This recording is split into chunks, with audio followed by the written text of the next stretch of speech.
Loving the Dragon, Understanding and Living the Ego-Archetypal Self Relationship. A workshop by Robert Moore. Recorded at the C.G. Jung Society of St. Louis.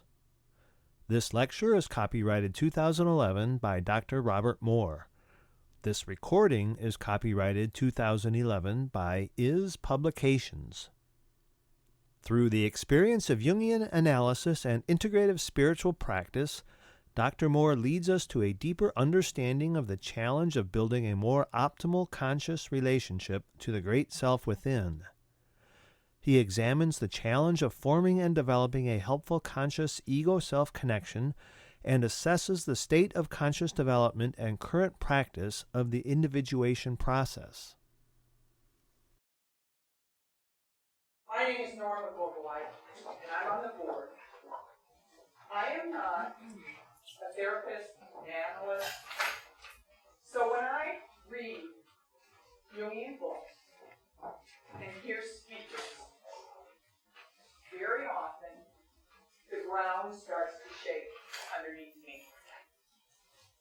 Thus, last evening, I was very reassured when Dr. Moore kept stressing that today my ego would get to play with myself. Dr. Moore is an internationally recognized Jungian psychoanalyst and consultant in private practice in Chicago.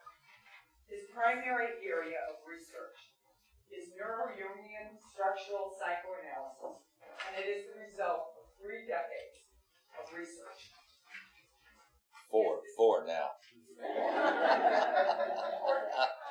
4 now. Time does not stop. Dr. Moore is a distinguished service professor of psychology, psychoanalysis, and spirituality in the Graduate Center of the Chicago Theological Seminary, as well as a training analyst at the C.G. Jung Institute of Chicago and director of research for the Institute for Integrative Psychoanalysis. He's the author and editor of numerous books. He naturally lectures widely in many countries of the world. Thank you. Thank you, Norma. Well, thank you for taking your Saturday to come out and play with us today.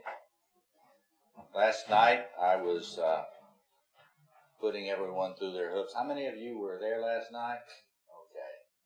And so I stayed very close to my agenda in terms of laying out the framework for how I think the relationship between the ego and the self works.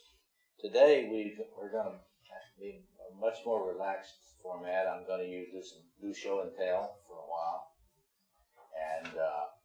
and I want to encourage you to feel free to interrupt and raise your hand and ask for clarification or some other thing that has occurred to you. So the first thing I want to do is just give those of you who were there last night an opportunity to offer an observation or a comment or a question. And that way the people that were not there will be able to get some sense of our thinking last night. So let's take about 5 minutes or so and give you an opportunity to make comments or raise questions or make observations about anything we talked about last night. Yes, Rose. Would you quickly run through how you define ego, system self, and higher self? Yeah.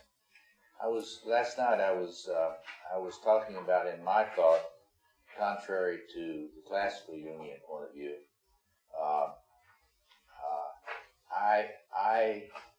I agree with Jung and Edinger that there is the great self, the archetypal self, that is behind the transcendent function. It is that which is your inner gyro for wholeness and balance, and that is in you fully right now. It doesn't need to be fixed. It is whole. It understands wholeness completely. It is paying attention to you at all times. There's nothing about you that it is not aware of, and that includes in your body. It inhabits your body and your thoughts and so on. And so it has enormous energy. This is what Jung and Edinger emphasized, but somehow I don't think their message got across enough. Because if you look at a lot of the discourse today in various disciplines, I mean, not just Jungian psychology, but you would not have it like if you're studying cognitive behavioral therapy, or if you're studying ego psychology, you would never have anybody emphasizing to you that there is this nuclear fusion going on inside you, in the great self. The great self has enormous energies, and a lot of our psychic energy, when we're early in our development, is devoted to creating adequate defenses against psychosis. Because the forces in us are so powerful. So once you understand this, you understand that a lack of understanding of the archetypal self, and certainly a lack of the ability to relate to it, is behind almost all of the epidemics of compulsivity we're seeing now. So, people that act out and go postal and kill everybody in the post office building, they're not bad people. They have been dealing with the huge thing in the psyche without any assistance, and they've lost. It has consumed them. It has destroyed them from within. So when I was first talking about the power of the archetypal self, it can manifest as the enemy within. So, and anxiety, it's almost all anxiety is generated by the presence of the archetypal self in the personality. And so last night I was talking about Jung and Edinger and Neumann, all these people, all these great classic theorists knew about the archetypal self. Now, as time went on, there's been more and more neglect of the archetypal self among Jungians. In my view, anyone who neglects to emphasize the primacy of the archetypal self is not a Jungian. In my view, they may have a diploma from the Jung Institute. They may have been writing very excellent books which draw upon other people's theories and so on, and broaden our communication with other points of view.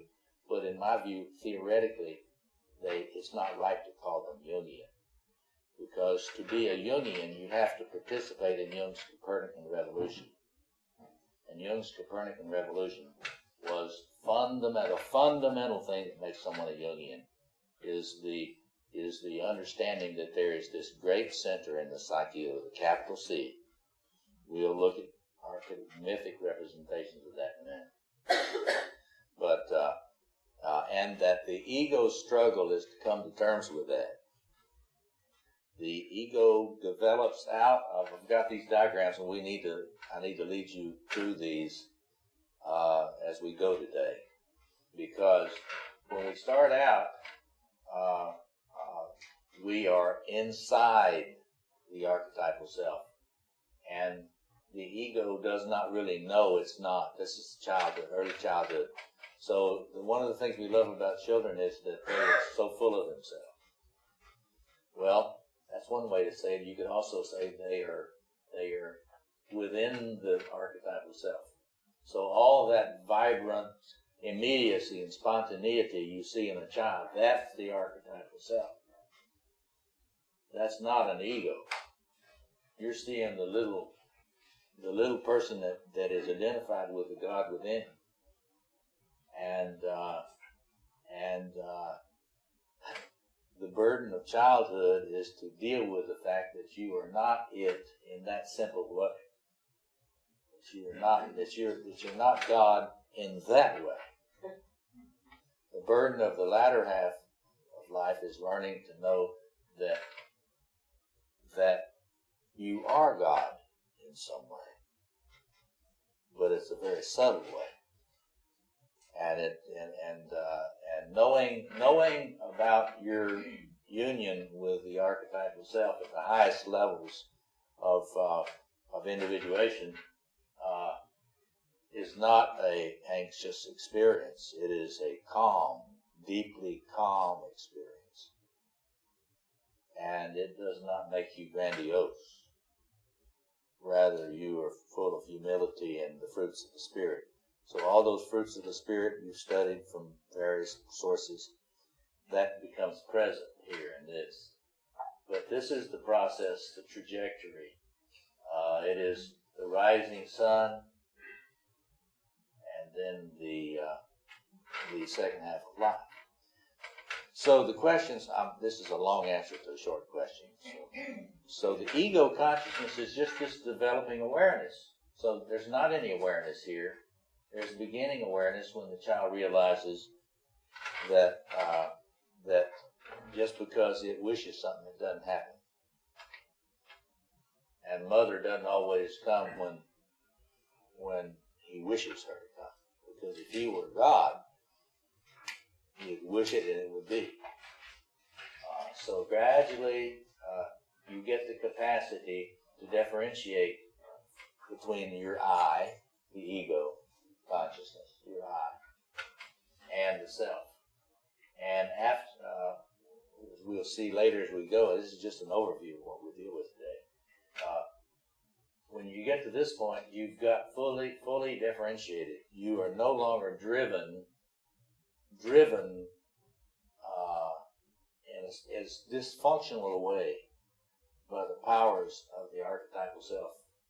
But you also, at this point, this is a modern person. You also are in exile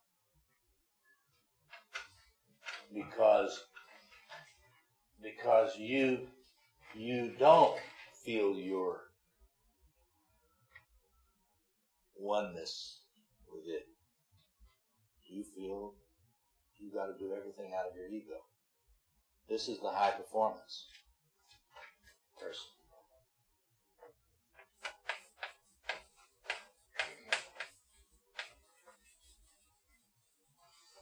But this is, spiritually speaking, and psychologically speaking, a state of exile. Exile from what?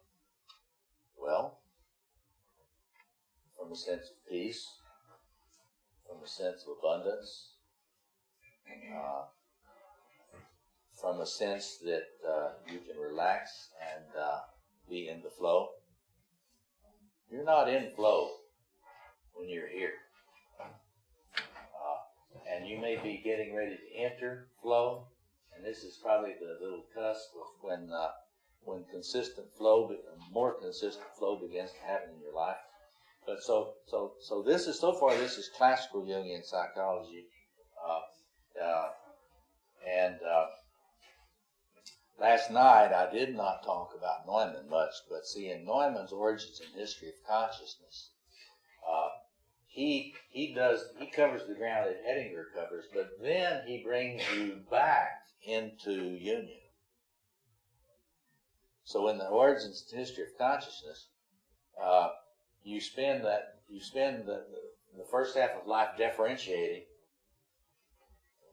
but then at the zenith of your ego development, in terms of your separate ego, what they call, some feminists call the separative self. The separative self. This is I, me, mine, my creativity is mine, I did it, you should admire me, that sort of thing. But it's still needy. It wants to be admired and a celebrity. It's committed to being important. But while you're committed to being important,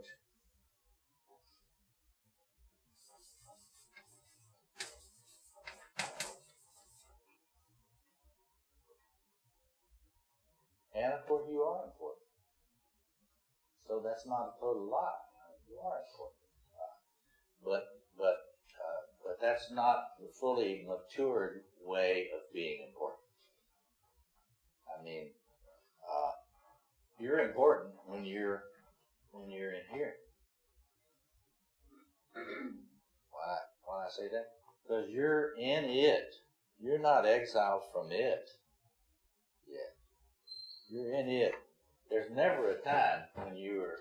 In fact, this is misleading because even when you are at that point of exile, you're still in it. You just don't know it. So that's why I have those marks being those shadowy marks, meaning that the ego is still unconscious. It's not fully conscious yet. If you understand what I mean. Now, the other concept that I brought in and I bring in my systems theory,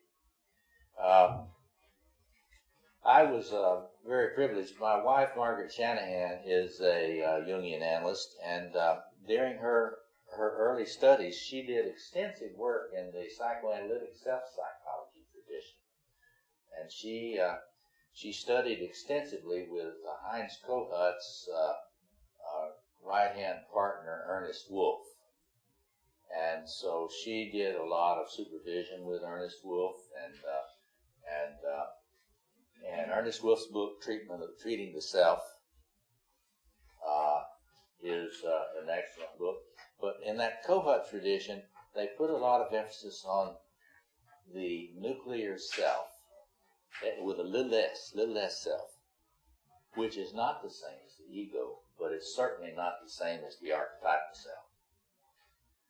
So the archetypal self does not develop. It is what it is.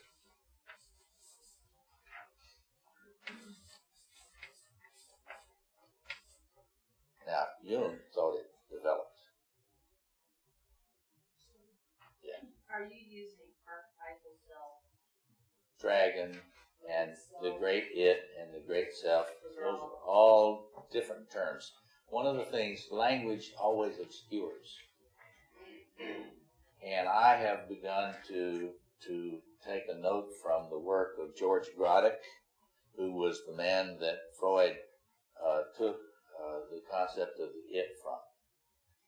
So the trajectory from the early days of psychoanalysis to my work is George Grodek, Freud, Jung, and then my work, because we all in some way talk about the great it.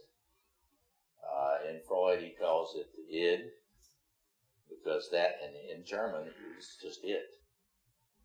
It never was id until it got translated into English. And so it has always been it. And the archetypal self, in my view, is the it. And this is true spiritually as well as psychologically. Language discloses and obscures at the same time.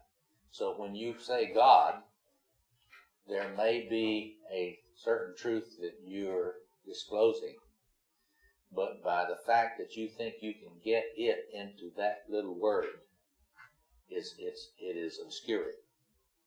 So this my point of view is in some ways close to a Buddhist point of view, because or a Taoist point of view, because it's like in Taoism they say the Tao that you can name is not the Tao. So if you want to read, when I say it, if you want to read that, the Tao, but that's really no better than calling it God or Allah. And if you want to understand the philosophy of language under this, you simply read and study Paul Tillich. Because Paul Tillich believed that all religions, he believed we had to speak, we have to symbolize, but every time we do it, we get it wrong. We have to do it. So everything I'm telling you is partly true and partly wrong. And all I can do is to tell you what I see. And then you have to take that, we Southerners say, take that with a 100-pound sack of salt. Which means, don't believe it because I say it. Experiment for yourself. Do empirical work yourself. So don't take what I say as somehow the truth. Just experiment for yourself.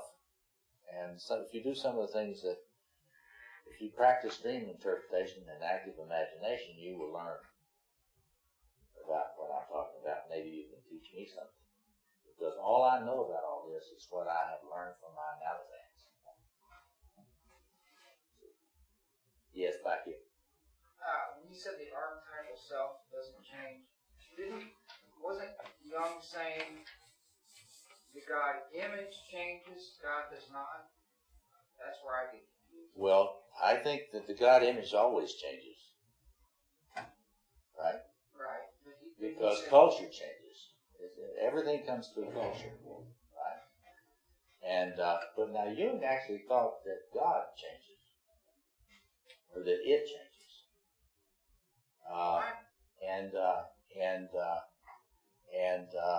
Let's put it this way. I don't think you are going to improve God too much. See? So in other words, Jung sort of saw the, well, this is complicated, but I'll try to explain it to you as we go. Jung believed that the self was synonymous, the archetypal self was synonymous with Mercurius. And if you want to get a clear sense, you read Jung's writings on Mercurius. What is Mercurius? It is a balance of all the opposites. You can't pin it down, you can't control it, you can't manipulate it. What I'm trying to teach a lot of these scientists that we're working with is that they can't really manipulate the it like a sorcerer. And a lot of them want to be sorcerers.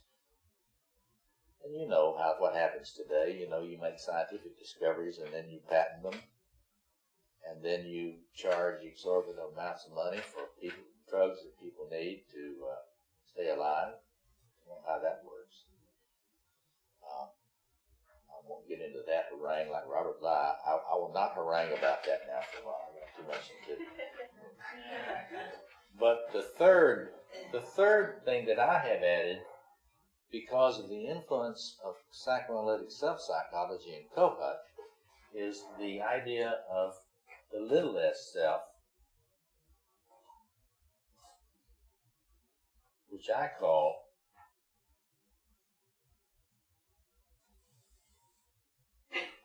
the system self.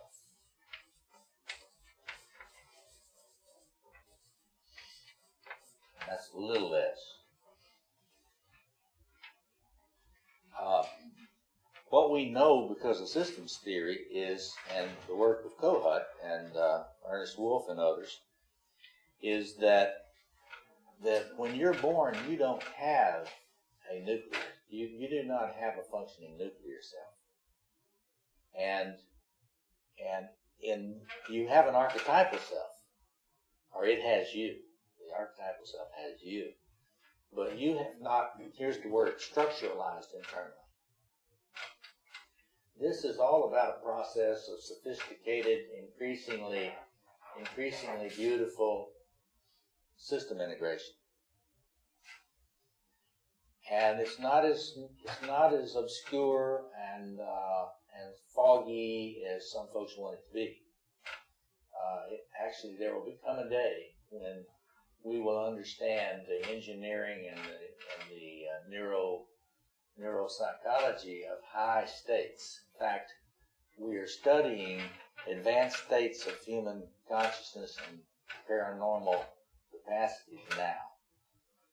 We're studying it very intensively now, and the HESA, the Human Energy Systems Alliance, is involved with these networks of scientists, of which I'm one, to try to come to a better holistic understanding of advanced human capacities. And so when I mention advanced human capacities, I'm not talking about anything that cannot be scientifically studied. I'm talking about the studies that are going on right now as we sit here of the powers of consciousness, the amazing powers of consciousness that used to be seen as mumbo jumbo and now are coming into scientific understanding. So the system self, as your personality is, I just spoke to this briefly last night, your personality is a complex adaptive system, and it is more or less beautifully organized. And later on today, I want you to start now to start thinking about, well, in what ways am I not beautifully organized as a complex adaptive system? What are the sources of my fragmentation? Because everybody in this room has a proneness to fragment sometimes. You know, that's what it means to be a system. That's what it means to be a complex adaptive system. No complex adaptive system is perfect, but they vary in their beauty and their elegance. Now, men, let me speak for the men here. Men will often see incredible beauty in a well-designed automobile. And for men, you know, automobiles are often art objects. And some of them wouldn't go in an art museum if you held a gun to their head. But they do have things that they see beauty in, and it's usually about elegant engineering. Like I worked with an older man, and he was very depressed and really, really kind of going down the tubes, which happens to you if you're a man and you don't wake up. Men kind of go over the edge of the abyss after about 55 if they don't wake up. And so I'm working with him and I'm trying to find something he loves, even at a distance. So I look and I look and I look and I look, and he almost doesn't know anything. But then one day, he brings me over a photographic book, little photographic book, and it's of an E-Series Jaguar. Now, I don't know if you know about the E-Series Jaguar. Do you know about the E-Series? You do. So he brings this book in and he tosses it on the table.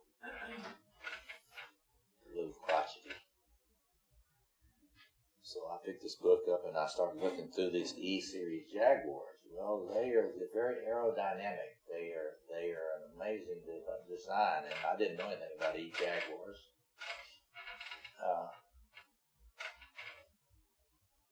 And I learned about synchronicity about the time that he's showing me this out in the newspaper, New York Times. there was an article about the E-Jaguar, and it turns out that it was so elegant a design that even the art world recognized it as a piece of art. And so this guy, he was showing me the one thing that he could feel love for, but it was at a distance. So why don't you get one of those? He could afford it. He'd never spend anything on anything. And it was like I hit him with a stick, a Zen stick. Pop! Oh, I couldn't do that. But the eyes lighted up. Sure enough, he started looking for available E-Jags. And as he looked for the E-Jags, see, what had happened was he was, I'll show you the diagram a little bit, he experienced an epiphany. But the epiphany was like the Magi seeing the star in the sky out there. So he saw that E-Jag out there, and that was his experience of God, of it. And I encouraged him not to, if he didn't, if he could afford it, I said, well, you choose how you spend your money, and so what's keeping you from having what you want? Well, his father died when he was very small. So what really was going on is he had never had a father's blessing ever to appear in the world. So if you can't appear in the world, you can't have a Jag. So anyway, it's a long story, and I'd love to tell you the whole thing, but right now there's a beautiful white E-Jag sitting in his garage, which he lovingly polishes and improves to fit him, and his life has come back. He's gotten interested in his life. He's still not as interested in his life as I'm interested in his life. But if you're a therapist, you're going to experience, and you need to experience, you need to be more interested in the people you're working with than they are. Because most of the time, people who are hurting have a lot of ambivalence about paying attention to themselves. And the therapist needs to be able to be extremely interested in their uniqueness, their potential, right? Yes, go ahead.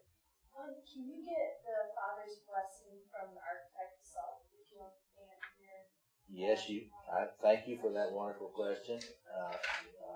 I believe you can. I believe you get it through the other worlds, the archetypal world. And in fact, I think a literal human parent is a priest and priest. They're a priest and priestess that are supposed to be mediating these archetypal fathers and mothers. And that's not original with me. That's Edinger. Edinger believed that if you had a really nasty experience with mother and or father, that what has happened is that your experience of the positive aspect of the mother and father archetype, what I call the king and queen, because it's the king and queen who bless. And so you may, because of your parent, have an absent king, like this man grew up with an absent king. His father died when he was like 5.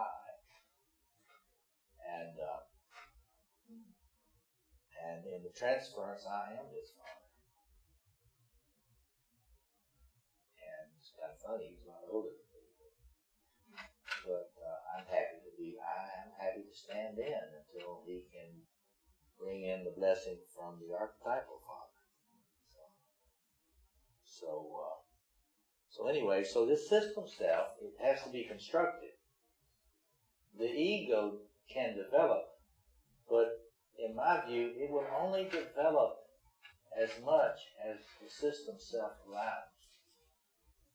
Why is that? Because you have to have an inner structure. And that structure is not there. The interpersonal structure is not there when you're born. The blueprint for it is there when you're born. But it has to be evoked by culture. It has to be evoked by relationships. We're learning more and more now about the development of the brain through relatedness. Right? So, if you're going to be a healthy human being, you have to work on nurturing. You have to work on really positive relationships. You have to have the courage to expose yourself to more positive relationships than you used to be able to expose yourself. Does that compute? Okay. So, yes. Your word system self. It's little s. Is it important that it's system self as opposed to self-system? I can use it either way, but I want to have people know that the word self does not interpret itself. There's lots of potential meanings. I have a very specific meaning. And that's why I say system self, because I'm speaking of that structure in you. It's like Kohut's, the development of a nuclear self. Because Kohut believed that there was a germ for a nuclear self in you when you're born, but it has to be evoked, and it has to be deployed, and it has to be consolidated. And as you do that, then you are able to lower your anxiety levels. And if you plot Kohut's work beside mine, there are many parallels, because the self-psychologists talk about pacification, the process of pacification, and what they mean is the energies and the grandiose energies in the psyche get gradually more regulated, and I believe that happens. Yes. Hearing you talk about system self makes me wonder if it best develops in small, intimate groups. Well, we evolved, our neurobiology evolved to expect the development of the self in intimate relationships. In fact, if you read the latest neurobiology, you will put a lot more emphasis on your friendships and your intimate relationships, and you will put a lot more energy into becoming more loving in those relationships, and trying to seek out people who really love you, and try to eliminate your connection to those people that envy you and hate you because you're good, or who can't really affirm you. I think it's extremely important to limit contact. Have only contact is needed with people who are not supportive of your health. So there are poisons to the system self. Excuse me? There's something like poisons to the system self. Oh yes. Oh yeah. Envy is a poison. If you experience yourself being envied, it's very poisonous. Read Anne Ulenau's wonderful book, Cinderella and Her Sisters. That's a hard book to read because it exposes a lot of your unconscious fears. Because there's nobody in this room that is not fearful of being envied and hated, and have people look at you, objectifying you, as the French say, scooping you out. What was the name of the book again? Cinderella? Cinderella and Her Sisters. It's all about envy. And it's a book you don't want to sit down and read in one reading, because you'll be awfully depressed after you finish. But it's important for you to read that book because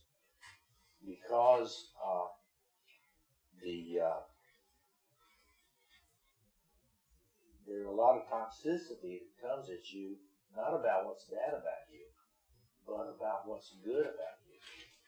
Your beauty as a person, your knowledge, your capacity to be assertive,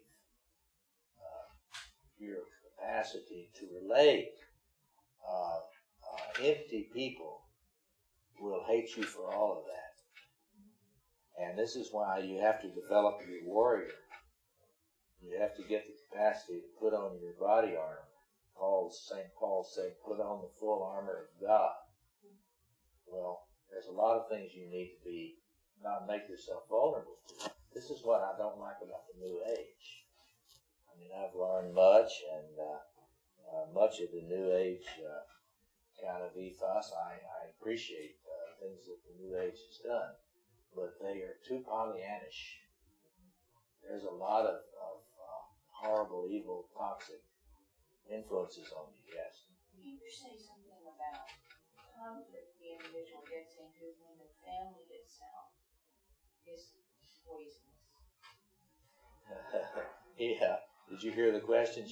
She says, Rose says, could I say something about what's going on when the family itself is poisonous? To the individual. Yeah, I could say a lot about that. This is where I would refer you to a point of view that's very compatible with mine. That is the systems theory of Bowenianism, or Murray Bowen systems theory. I think it's really the best of the family systems theories, and right now it's the most sophisticated scientifically, because they're doing a very holistic scientific integration of Bowen's thought with contemporary neuroscience and so on. But it's quite clear that your family of origin will have great ambivalence about your beauty. Your siblings will, and your mother may, your father may. So to the extent that you don't feel that you've received consistent blessings from your family of origin, you join the rest of us, because most of us have not received consistent blessings from our family of origin. That is probably a condition to be managed and not a problem to be solved, because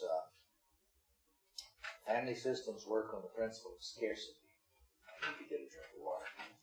Family systems operate on the principle of scarcity. You know what I mean? There's not enough to go around, especially if you're in a big family. And so it's sort of Darwinian in a family of origin. I had an experience a few years ago where we used some Bowenian systems theory to work on some team building in the office. Yeah. And it had some amazing results. And I'm wondering if you had any experience of using Bowenian systems. Yeah, well, I consult a lot. The first thing I do when I consult with an organization or a company is I get them to read. You might as well get your list, your bibliography out. I'm going to give you some more books. You're going to read the book, The Anxious Organization. And it's a Bowenian book. And the deal is that the family of origin, well, look, the family of origin gives you good practice, because it's not going to be all that much unlike the world you'll meet when you get out of the family of origin. So you need to view your training in the family of origin to deal with toxicity. Sisters and, Cinderella, envious sisters like Cinderella, are envious mothers, and envious fathers.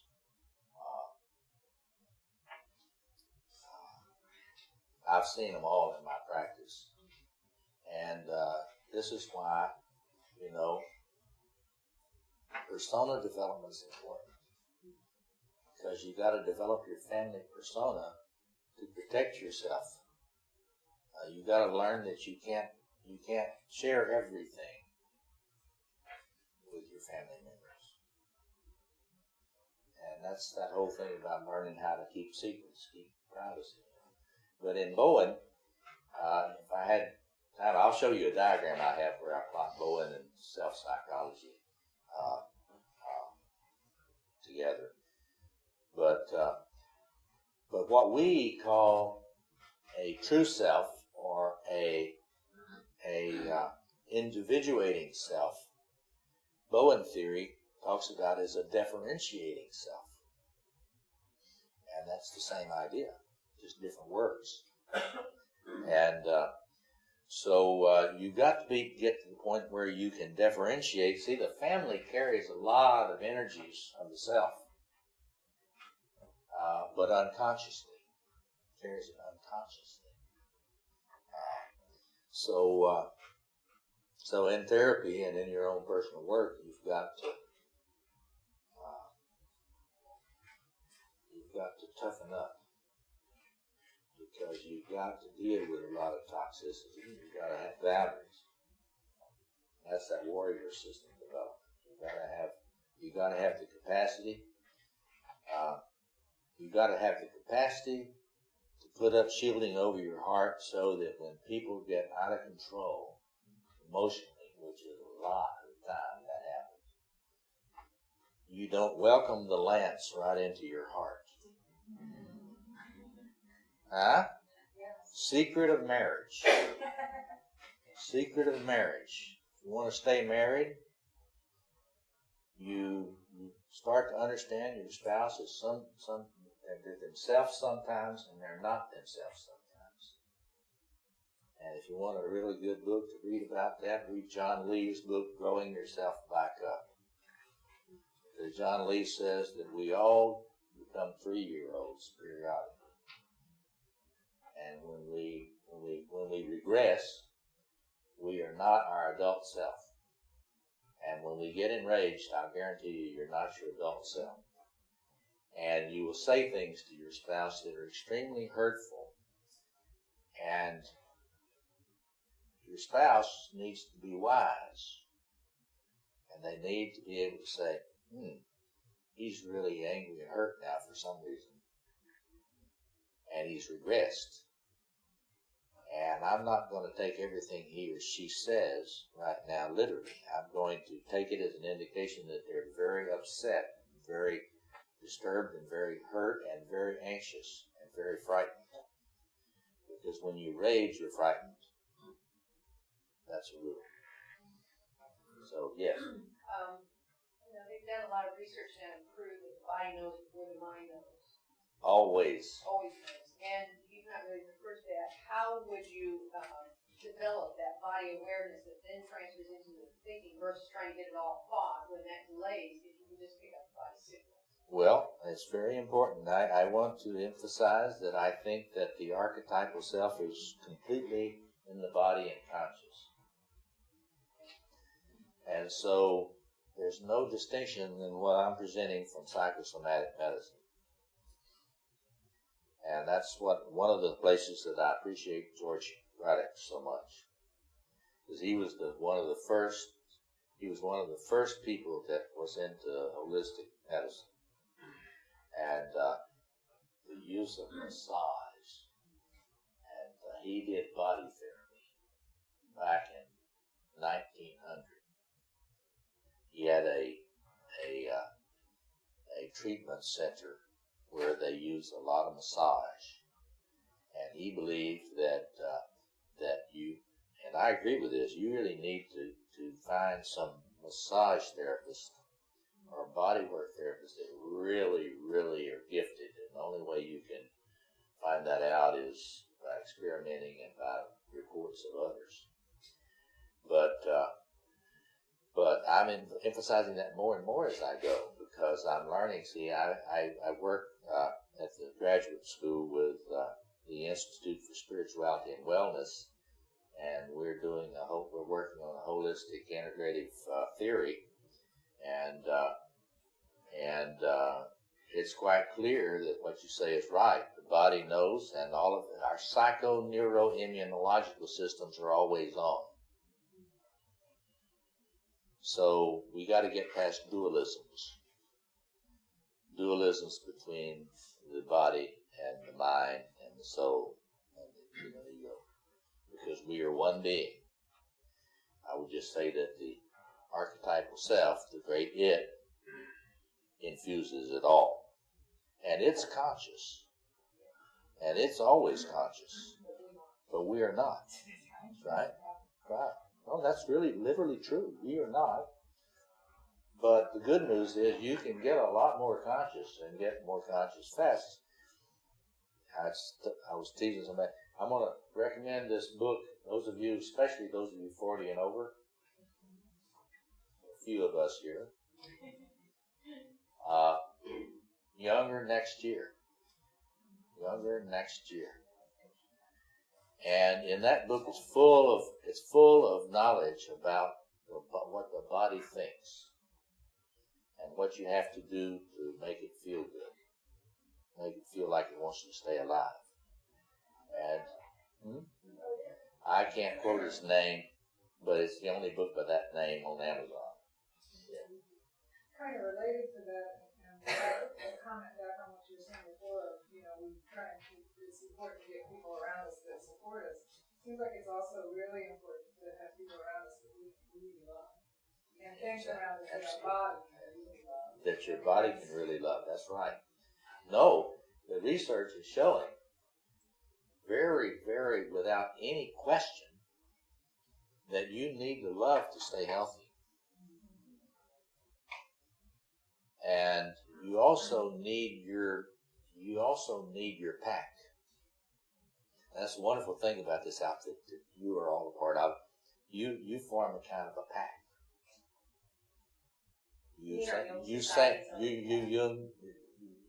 Well, you probably are participating in several different packs, I hope.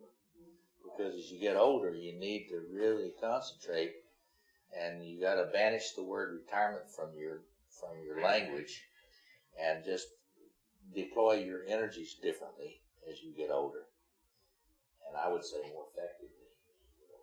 This reminds me of why Jung told Marie-Louise von Franz that he's going to work with her. She had to live with somebody and have a roommate, and then she lived with Barbahana, and they had a lifelong friendship, and they both really flourished in many ways because of it. Yes. Well, and if you're really introverted, this is a real challenge. It's always a challenge for anybody. Younger Next Year for women. They do have Younger Next Year for women. Chris Crowley and Henry S. Lodge. Chris Crowley and Henry S. Lodge. Hank is an internist MD who, and the other guy is a writer and somebody's worked with Hank a long time. So anyway, I really emphasize it. Get that book. It will change your life because it will make you pay a lot more attention to loving your body, giving it what it needs. Yeah. The study I read, I thought it was very fascinating. They got people, basically lied to them and said, here's these 3 stacks and you'll make money, and they're all kind of, just keep trying and see what you do. Well, the decks were stacked. One, you were going to lose money, one, you were going to break even, one, you were going to make money. So then they wired them up and were monitoring the sweat coming off of their hands to touch the card. Yeah. And they're biting you at the 10th, on the average, the 10th time they touch that card, but their mind is on the 60th time. Yeah. That it's been stacked. You guys lie. This is what I'm not going to do. Yeah. Touching. Biting you a lot longer. Right. The word, the book Blink. Seen that? That's about being much more mindful of your hunches. And when you get a hunch, don't dismiss it so quick because it may be coming from the body. The body may already be reading something that your ego hadn't caught up with. So, in any case, so let me just finish this up, and we'll have a few more questions and comments, and we'll take a short break. But anyway, so the system self is the thing that has to be constructed as a vessel. You have got to work hard at building that inner structure. The psychoanalytic self-psychologists call it structuralization, and I agree with that. Now, they use the word pacification. And what they mean is becoming more peaceful with regard to all these turmoil of chaotic energies. And I agree with that too. But I don't like the word pacification. because that sort of implies that you're taming it. You're not really going to tame the archetypal self. It is never domesticated. It can never be owned. It can never, in fact, you do not have an archetypal self. It has you. It has always had you. And as you develop and grow spiritually and psychologically, you get to the point where you find that that's not a curse. That's a great blessing. That's the original blessing. You've heard that yet? Is that what Jung meant in one of his letters to Victor White? He said that self wants to reconcile its opposites in us. Yes. And no joke about it. Yeah. So, okay. Yeah. Could you repeat that? Well, you can. He said that in a letter of Jung to Victor White, who was a priest, he was arguing the case that the self wants to balance the opposites in us. Now, Jung thought that the archetypal self needed us to optimize its own balance. I don't really agree with that. I think it does need us, however, to manifest appropriately in the world. So, in other words, I think the archetypal self has desires. I think it's an emotional reality, and so I push beyond. I think it's an emotional reality. I think it has emotions. What I try to tell people, and this, you see how different this is from most contemporary Jungian thought. Because Exactly. This is You say it's an emotional reality because the feeling you always get is that it's not emotional at all. until you start doing, you can't believe until that. you do long-term active imagination, you will begin to pay attention. You will begin to see that it does have an agenda. It speaks an agenda, and you can see that it cares about certain things more than others. And So would you say it leans toward good? I think it leans toward integration. Toward integration. And I think you've got to be careful about good-evil dualisms. But I think it is going to press for a balanced whole personality. And if you cooperate with it and do what you can to actually grow toward optimal integration and optimal balance, then it doesn't up the ante. It doesn't press you hard and from the inside. But if you do not want to cooperate, this is a very bad plan. Because it is not going to stop pressing toward wholeness. And if you insist on not becoming whole, negative things will happen in your life. I can guarantee you that. So, yeah. In another letter, this one's to the Elenid Kochnik. He referred to Elenid Kochnik lettering. Yeah. He referred to, I think he was talking about God, the God beyond the demigod, Yeah. As being dimly conscious. Yes. Just, conscious of maybe the next step. Yeah. But nothing Yeah, else. I disagree with him. Okay, good. I disagree with him very much. All the evidence that I see, and I'm just basing my work on clinical evidence. The evidence I see is that it's not your job to educate it. In fact, I think that's so amazingly grandiose to think that you're going to educate it. but you know, I mean, take your pick. If you want to believe that the most powerful forces in the universe are split and ambivalent, you can do that. I don't choose to believe that. I don't see the evidence for that. I think what Jung saw, though, I think Jung saw very clearly. Let me say this very clearly so that I don't believe in misunderstanding. I think human experiences of the archetypal self do change a great deal. And I think when it's always present in you. It's not ever absent. But if your conscious mind persists in denying its presence, that doesn't mean its presence and its effects will go away.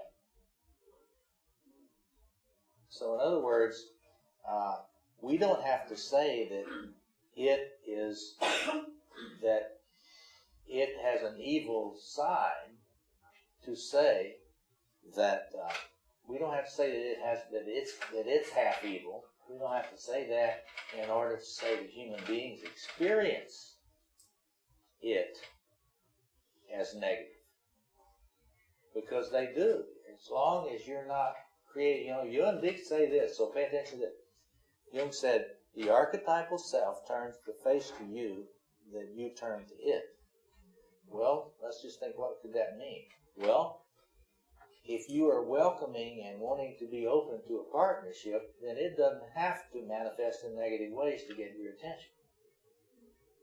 But if you refuse, if you simply try to stay alone, if you try to maintain the fiction of being alone in your psyche, you're going to have archetypal indigestion. Because there's a big thing in you that you are trying to pretend is not there. It's going to give you psychic indigestion. And that's going to be experienced as the ugly face of it. Because if you are trying to live your life without any kind of openness to what it knows, your body's going to have problems. In fact, you can interpret disease. You can interpret disease as being tone deaf to its voice in the body. So when I'm trying to deal with my illnesses, I have to realize that there's some way in which I am not listening to something that's making me sick. That's the voice of illness that people know about. Thank you for your interesting questions and discussion. Let's take our break now, and let's come back at 10:30, and then I'll run you through these slides before noon, and then we will save our afternoon for the dialogue. Please go on to the next part. Loving the Dragon, Understanding and Living the Ego-Archetypal Self Relationship. Part 2. Okay, let's run through these diagrams before noon. So, Attila the timekeeper, give me a wave like this at 15 till 12. So what we're going to do, we're going to run through these slides and just talk about each one of them briefly. And you've got most of them there in your packets. And there's those little places where you find little blank spots, that was computer glitch. So the lines are supposed to be continuous where you see those little glitches. All right, so you ready to go? Okay. Okay, this is the image of the Axis Mundi, which is this is a way to illustrate the human spiritual traditions. All had a sense of the center, the true center. I have other slideshows where I show the Kaaba in Islam, all kinds of sacred mountains, sacred trees. There's always a representation of the sacred center out there, and that's at the heart of pilgrimage. All pilgrimages, you're on a pilgrimage right now. Your journey to the center, and so in the human psyche, spiritual experience has always recognized that if you get very far away from the center of the true center of the world, it's not me. The true center is not me. If you study the work of Mircea Eliade, E-L-I-A-D-E, his work documents this journey to the center in all these world religions, both axial religions like Islam and so forth, and indigenous tribal religions. So if I had my way, I would not allow anyone to become a Jungian analyst without having studied the collected works of Mircea Eliade. Because if you have not studied Mircea Eliade, and for example, studying Joseph Campbell's collected works is also very helpful. But Campbell is not actually as much of a Jungian as people think. Eliade is much more of a Jungian. And that got Eliade in trouble at the University of Chicago. And so when Eliade came to the United States, his book was Archetypes in Comparative Religion. When he got to the University of Chicago, he had to change that to Patterns in Comparative Religion. So if you really want a Jungian take, Eliade's not completely Jungian either, but he does know there's a transconsciousness, and he sees this journey to the center from this.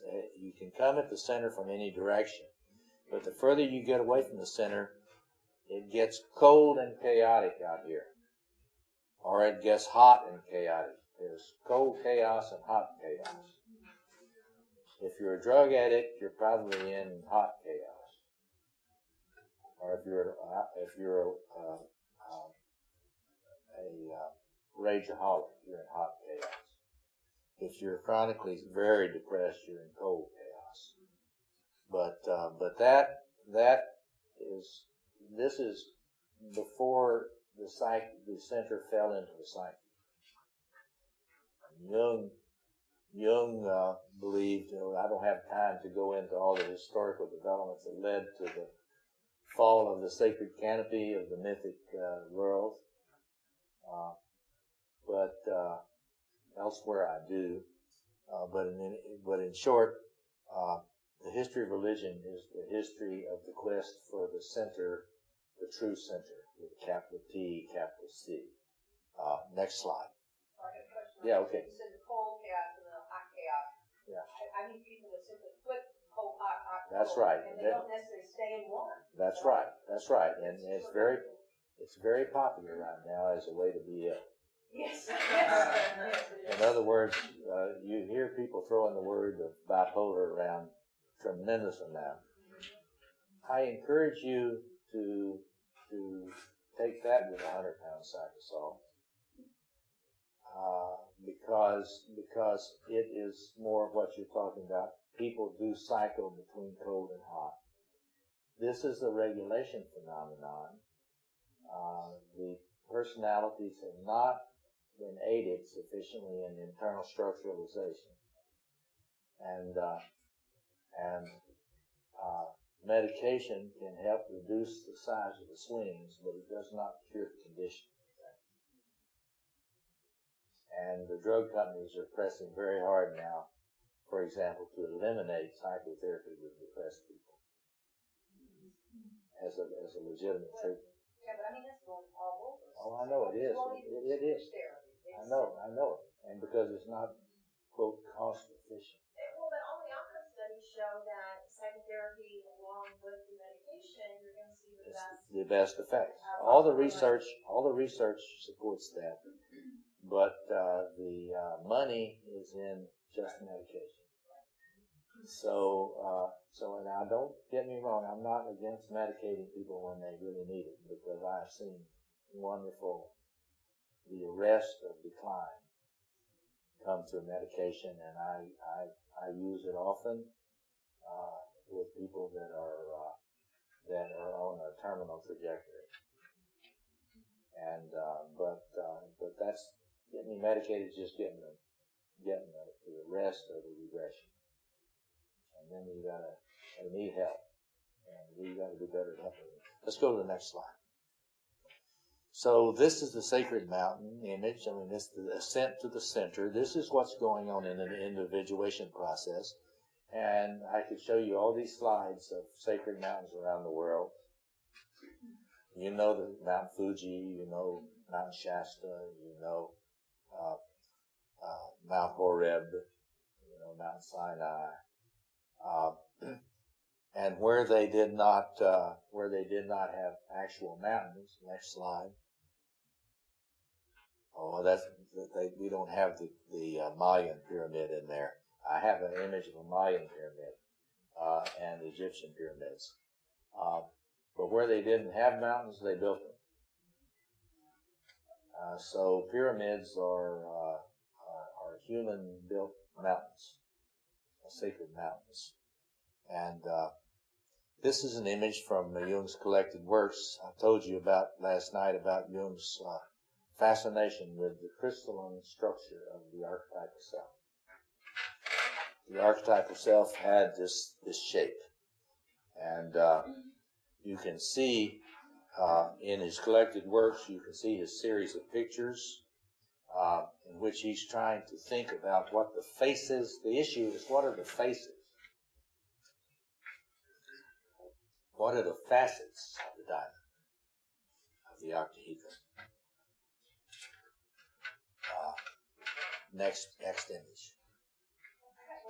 Yeah, sure. Like say the pyramids, which are the four-sided, Yes. first diagram kind of look like that. I've always wondered about the lower half, the unseen below ground part of the pyramid. Yeah. They never really want to talk about that, but They never do, but that's the unconscious. yeah, my understanding is that there's always an implied reverse pyramid. Mm-hmm. Right.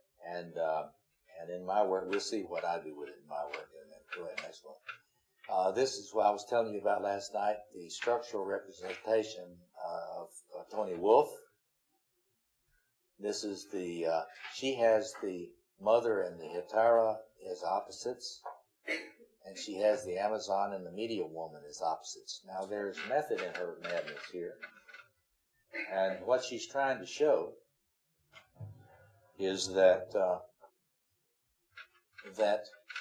these two are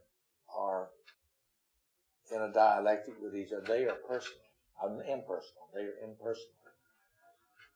They are not primarily about personal relationships. This is the Jungian analyst woman. I jest, you know. But this is the warrior woman. This is the lover woman. This is the mother woman. And so these are personally related. That is to say, it's the intensity and quality of the personal relatedness on this axis for her. I'll show you where it is on my theory. But this is more impersonal. This person is primarily interested in the mysteries. And they're interested in gnosis, Gnosis. They're interested in illumination and knowledge and understanding. And that takes primacy over everything.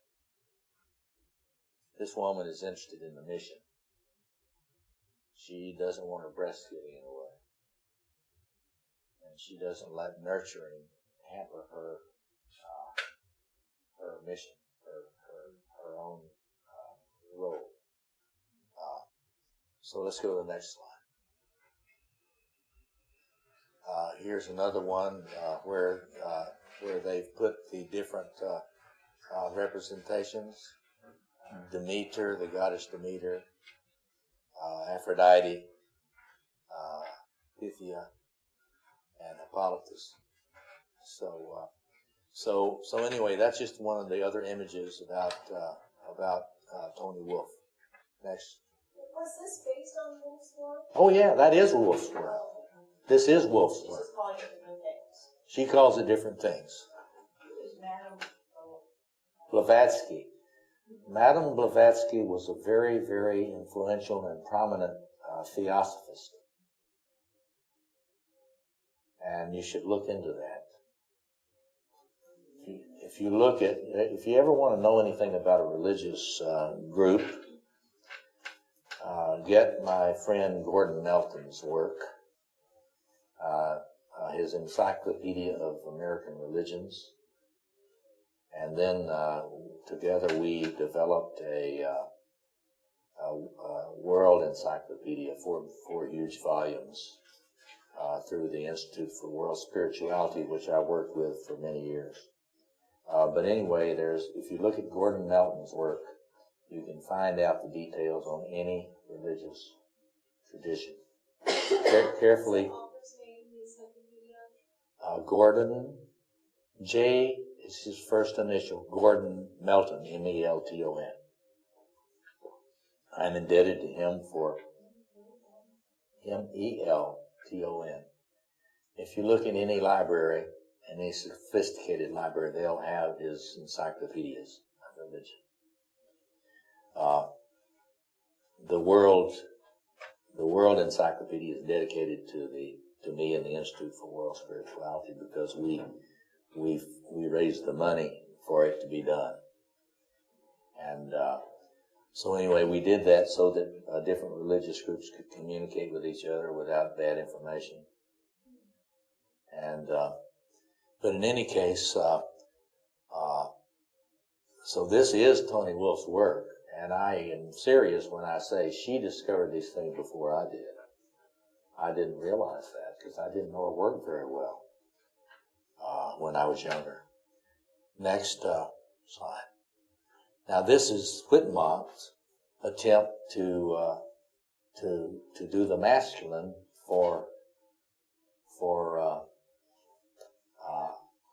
based on Tony Wolf's issues. Jehovah God, Father.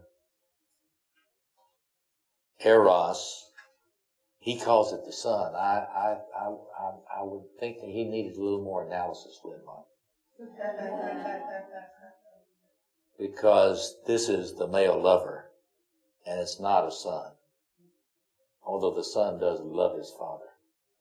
Sons love their fathers fiercely, and get their feelings hurt always. They get disappointed and hurt by the fact their father can't love them back in as much to meet them. Most fathers cannot. It doesn't mean all can. Wise man Aristotle, that's the magician. Heracles, the hero. I don't think that's correct. I don't think that's correct. The hero's not a good example for the male warrior because heroes are always immature. Heroes are always immature because they're doing it for their glory.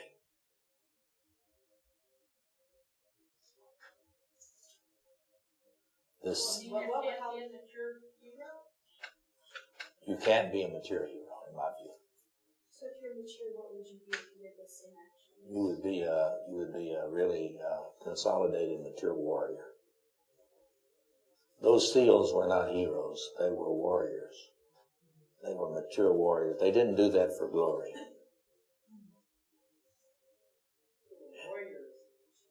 The warrior has brought his own narcissism. See, a lot of soldiers are not warriors because they're still acting out. Like, for example, I've tried for many years to get the Defense Department to study my work so that they would be able to teach young soldiers what a real warrior is. And they try hard, but if you look at the extent of rape in the military, you will know that they are not all mature warriors, because a warrior would never commit rape. A true warrior would be very antagonistic to rapists. You follow me? And there's an epidemic of rape in the military that's not talked about. We hear about it when women are raped, but we do not hear about the extent very much of the rape of men. There's a tremendous epidemic of the rape of men in the military, and that they keep that hidden. And the officer corps does not understand what that means. It means that they have really done a bad job of helping these young men and women understand what a real warrior is. You follow me? Yeah. And I got very close. I had an appointment. I spoke with one of the people in the Secretary of the Navy's office, and I was invited to talk about this with the Commandant of the Marine Corps. And I had an appointment to talk to the Commandant of the Marine Corps about this issue. It was after Tail Hook. You remember Tail Hook? The rape of those female officers. And just as I was leaving to go to Washington to meet with the Commandant of the Marine Corps, the rapes were committed in Japan, and he had to go to take care of that disturbance, and our meeting was canceled and was never rescheduled. But I'm very concerned that differentiation being made between hero and warrior, because hero is an adolescent. What do you see the similarity between the Catholic Church and the military? Because they both cover it up. They don't talk about it. It's very similar. And it's almost all it's men. It is men, and it's also a huge shadow. Mm-hmm. And the officer corps of the church is implicated, just like the officer corps in the military is implicated. And if any of you have close connections to higher up military people, you can pass my word on. I'll probably get to do that sometime. Next slide. There was a study that was done, the guy's name, a military officer after World War II, and he found that only 25% of soldiers during World War II shot in the foot and killed. Yeah. There was hesitation. They did not want to, because it wasn't like it is now. And only 25% shot to kill on impulse. So what did the military do? They changed the way of training and got them to just do autopilot. Don't even think about learning that job. There's a lot of studies on that. I don't have time today to get into it more, but but that's right, and there's a lot that needs to be done on that. This is Edinger, that wonderful book, Ego and Archetype, and I want you, if you do not know that book, I hope you will study it carefully and learn from this giant. He was a giant. He was considered the dean of Jungian analysts. Now we have a lot of younger analysts that think they're too smart to really value Edinger, and I'm amused by that. It's like Edinger. They feel Edinger was too romantic about Jung, too idealizing of Jung. Edinger did think Jung had broken the code, but I think that's true. So I think that anytime you hear anybody depreciating Edward Edinger, I think you need to be aware of a little hubris. This is the cycle. This is starting out inflated. Then you get over here and you run into reality. Reality is like a bridge abutment. And it's not pliable. I mean, you let your grandiosity take you to a place where you're not really in touch with reality. That's the reality principle of Freud. You got to face the reality principle, and then this brings you down, as the young people say. You're bringing me down. That you crash, and then you get down here. And if you do not see, it's not guaranteed that you're going to come back up. Yeah. This is a little misleading, but you can crash and die here. A lot of people do. But you see that humility and repentance? This is the sacrificial attitude I was talking about last night. if you realize that you've really been inflated and you don't just go terminal through suicide or depression or illness, then you start reconnecting and you accept the reality of the self. You accept the reality of reality. But then you can come back and become more connected and more open and more cooperative with the archetypal self. Then you get the flood of energy again. Now, if you follow Edinger on this, this is another inflation as you get up here. You might call this the manic-depressive cycle. I would not say this is a normative model, although it's kind of presented as such. It's what so often happens. You remember those? I was talking last night about the high-performance personalities. Well, this happens to them. So what happens in the passive inflation? Well, you're just not as virulently inflated as you were. But like I say, you're the high-performance person I was talking about last night, and you get a disappointment, and you crash, and you're depressed a while. But then you start coming back, and this is where you got the Nobel Prize. But then you start, if you recover, you start restoring, as the self-psychologists say. You begin the process of restoration. You have enough resilience, and so you start coming back. You pick yourself up, and then you start working again, and then you start using your creativity again, and you just have not reached this point in which it's over the top. So passive inflation, I think what he means is just it's not as flagrant yet. But he says, if you keep on, if that archetypal self keeps pouring that energy in, you're going to get more and more inflated unless you have a spirituality to give it back, like you see in the transformation symbolism in the Mass, right? You understand what I mean? Okay, next slide. Now, this is the diagram I've got up here. This is Edinger's idea of the development of the ego-self axis. The unconscious ego, the gradually developing of awareness, and this is the part that's still merged with the archetypal self without knowing it. This is total merger without knowing it. This is partial merger. This is, you could say that the development of a relationship is like this. Because usually when you start a relationship, you are just sitting on each other's lap.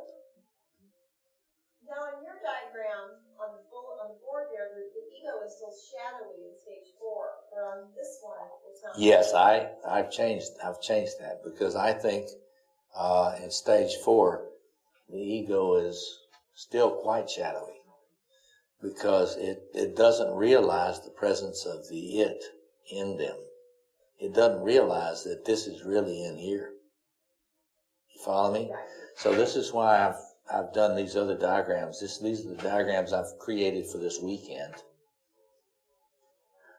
to show the complete process, which Edinger does not show. Yeah.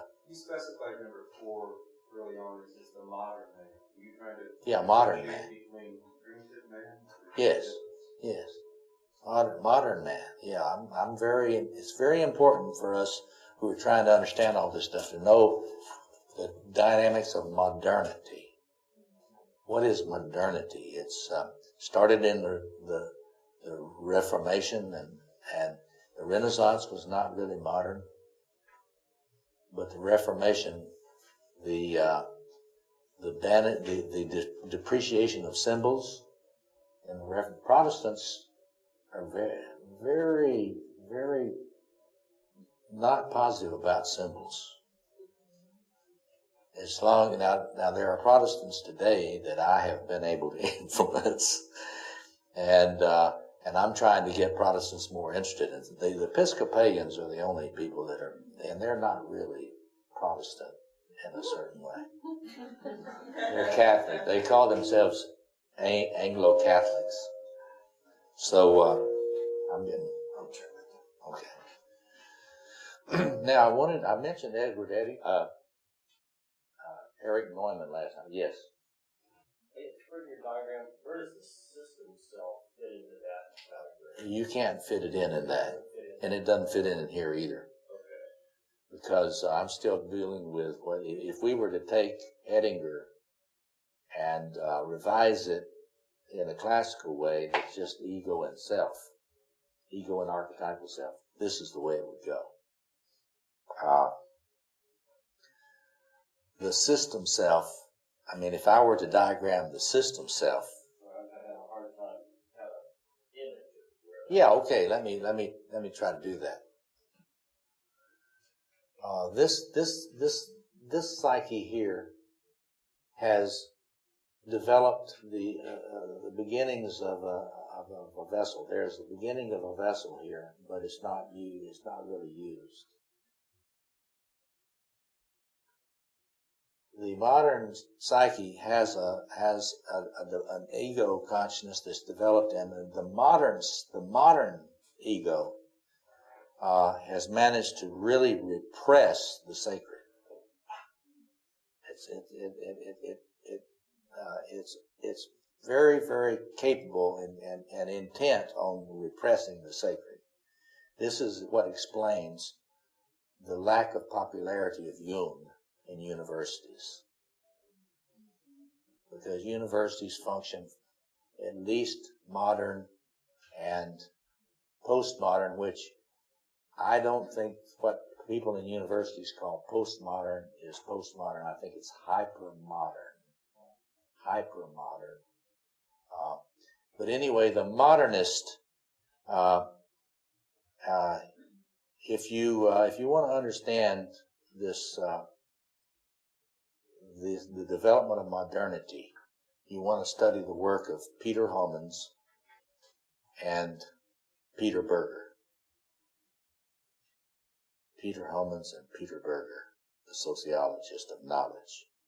So what you need to understand is we got the Protestant mind developed very anti-symbolic, did not want you to have a sense of the experience of God directly.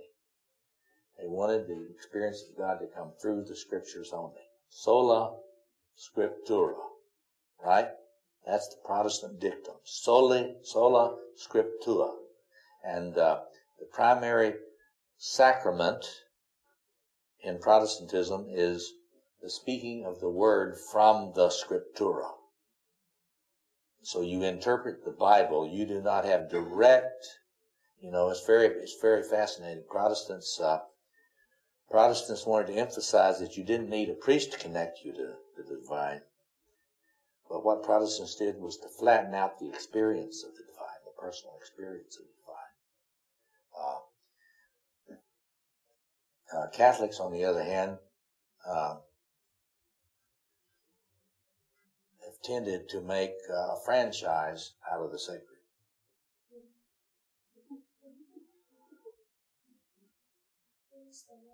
Yes, that is to say, to have the fantasy that they can control this product. So we can't let women touch this product. It will be defiled. Or, we can't have women consecrating the host. That's a whole. I could talk about that for hours, but I don't want to stay there.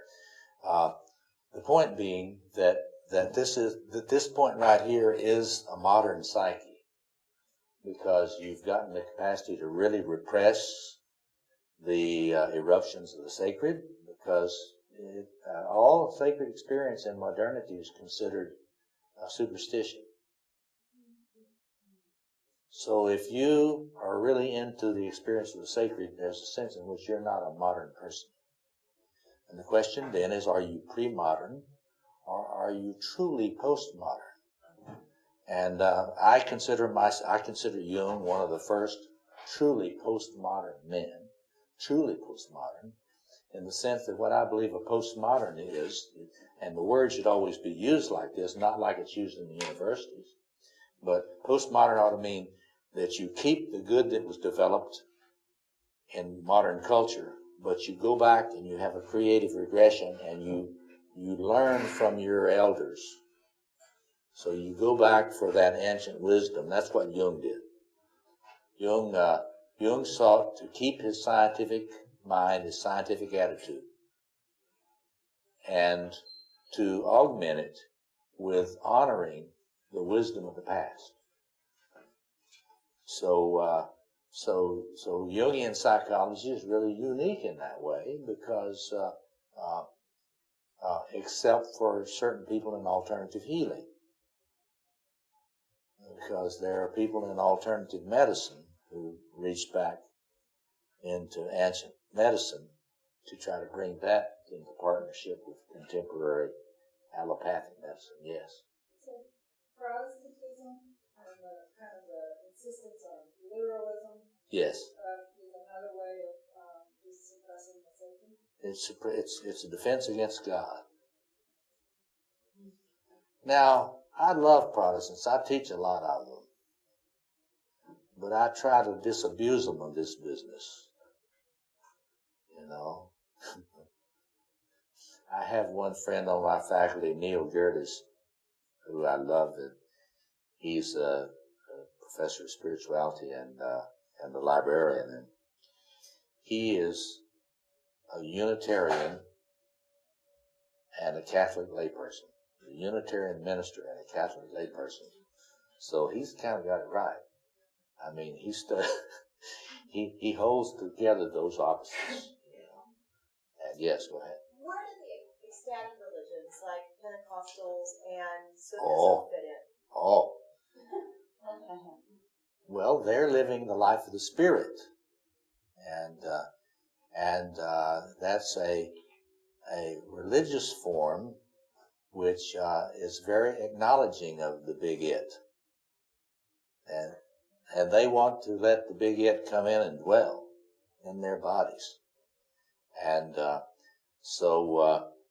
so you can be a very sophisticated Pentecostal, unlike the stereotypes. Paul Tillich, in a way, was a Pentecostal, although he wasn't engaging in the snake holding things and all that. But he was a theologian of the Spirit. And if I have a little time this afternoon, I'll tell you a little bit about how Tillich's work on ecstasy fits this thing I'm talking about. But the Spirit, if you open to it, will bring you into states of ecstasy. So the Pentecostals are right about that. They're right about that. They'll take you and lift you out of yourself. And actually,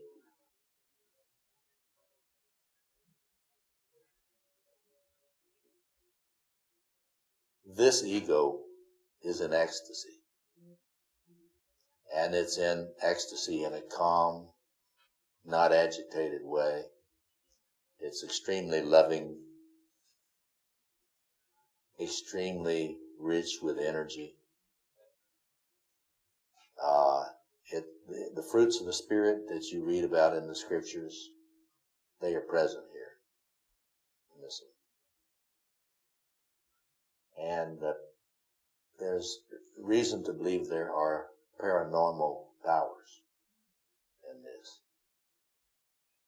Jesus said, "These things you shall do, and even greater things than these shall you do, after I go to my Father." Well, that's about the age of the Spirit. And but this person, this ego is in ecstasy. This one is not. This one is where, I don't know whether you ever heard of Ernst Becker. Ernst Becker, the guy who wrote The Denial of Death and The Escape from Evil and a lot of those very brilliant modern books. He was convinced that this person can be convinced that all ideas of an afterlife are really stupid. Just stupid. A lot of the scientists are now right about, I'm trying to think, this Hitchens guy. You know who I'm talking about? What's the book? God is Not Great. He's here. Yes, I think so. Okay, so I want to put the system self in there now. So this person has developed a kind of vessel, but it's not an optimal vessel because huge amounts of archetypal presence and consciousness are in their unconscious still. So this is all unconscious. So we have this vessel here. And if I were to draw this better, I would put some fractures here. And fewer fractures here.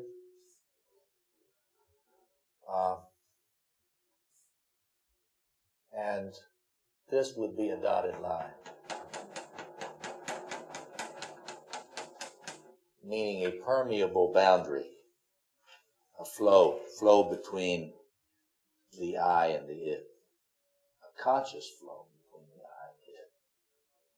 So I have some lectures called Practicing the Presence, and what I'm envisioning there is the farther reaches of individuation.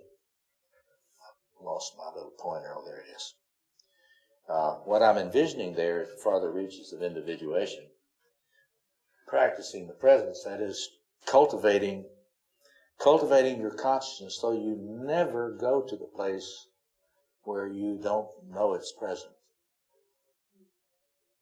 in you and where you can't feel that you are communicating with it, even without praying. Prayer is sort of an interim mode.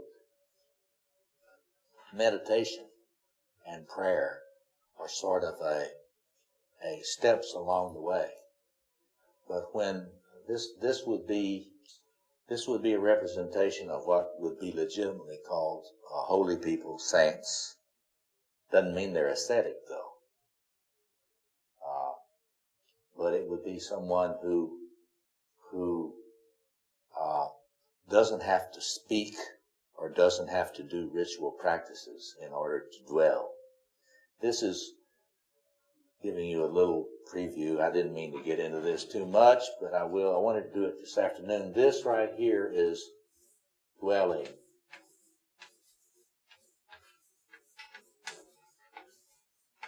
In the house of the Lord.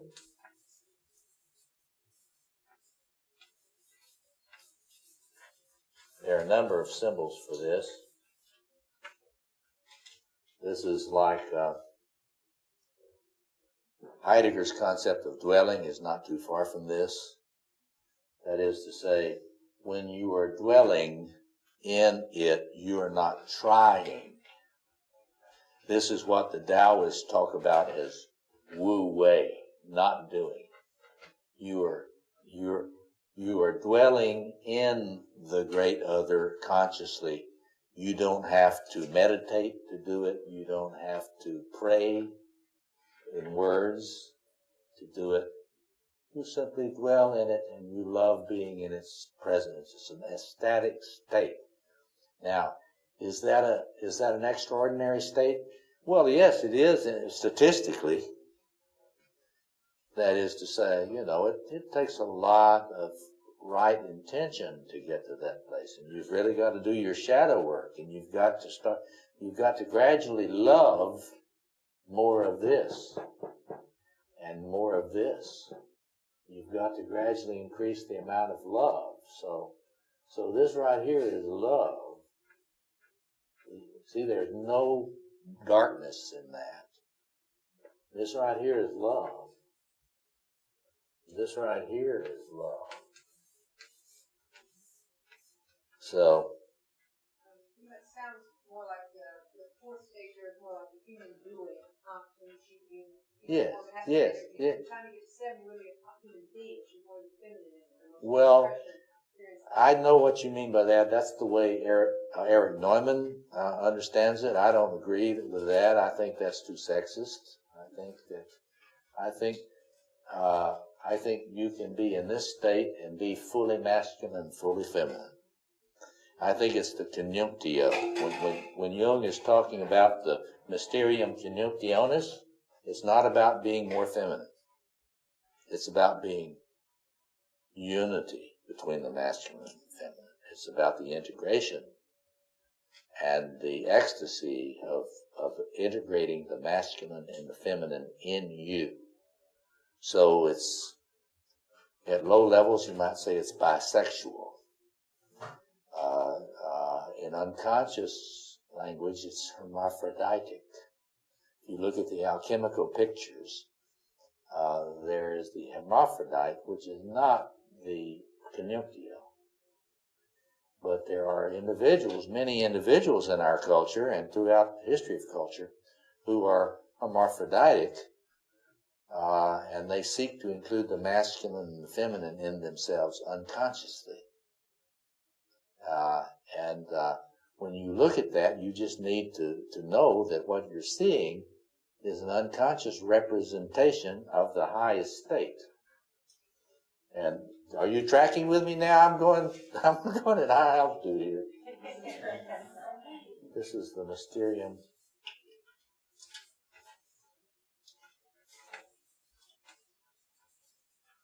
Can anybody spell conjunctionis? Anyway, this is the sacred marriage.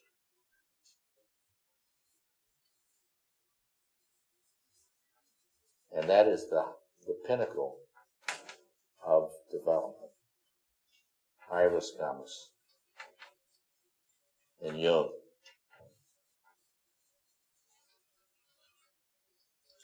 Now that state, in this state, the body is recognized as the temple.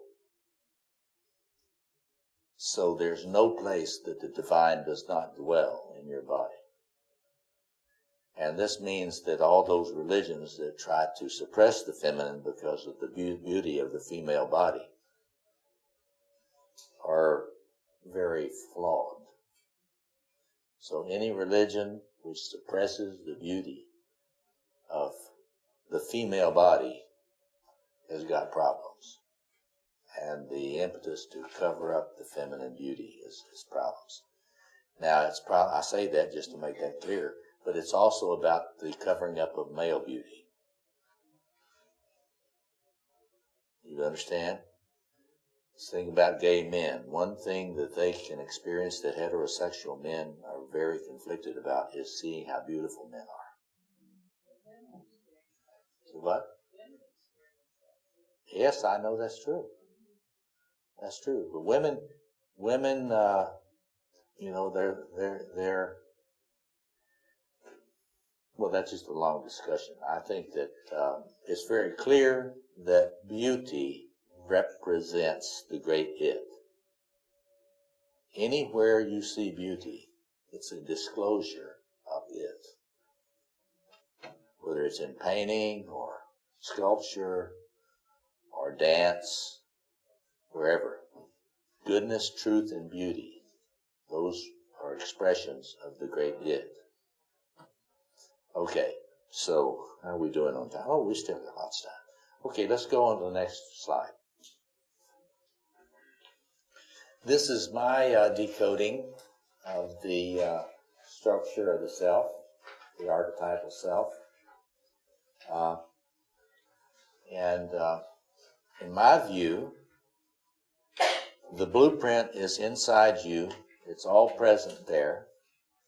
And as you have developed, I'll show you this after lunch. I'll go take you through the way that you develop. Different ones of us begin our individuation from different points. Some of us begin our individuation as little magicians. We start here and then we begin to develop into these other areas. Some of us are little lovers and we begin our individuation here and then we start trying to bring in these others. Some of us are little queens. You know, if you're a first daughter, if you're the oldest daughter, you get a lot of pressure to be the little queen. And some of us are little warriors.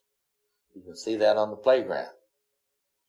You know, the little bullies are people that just, you know, they just got this itch, and you know, they just want to kind of put your face down in the commode.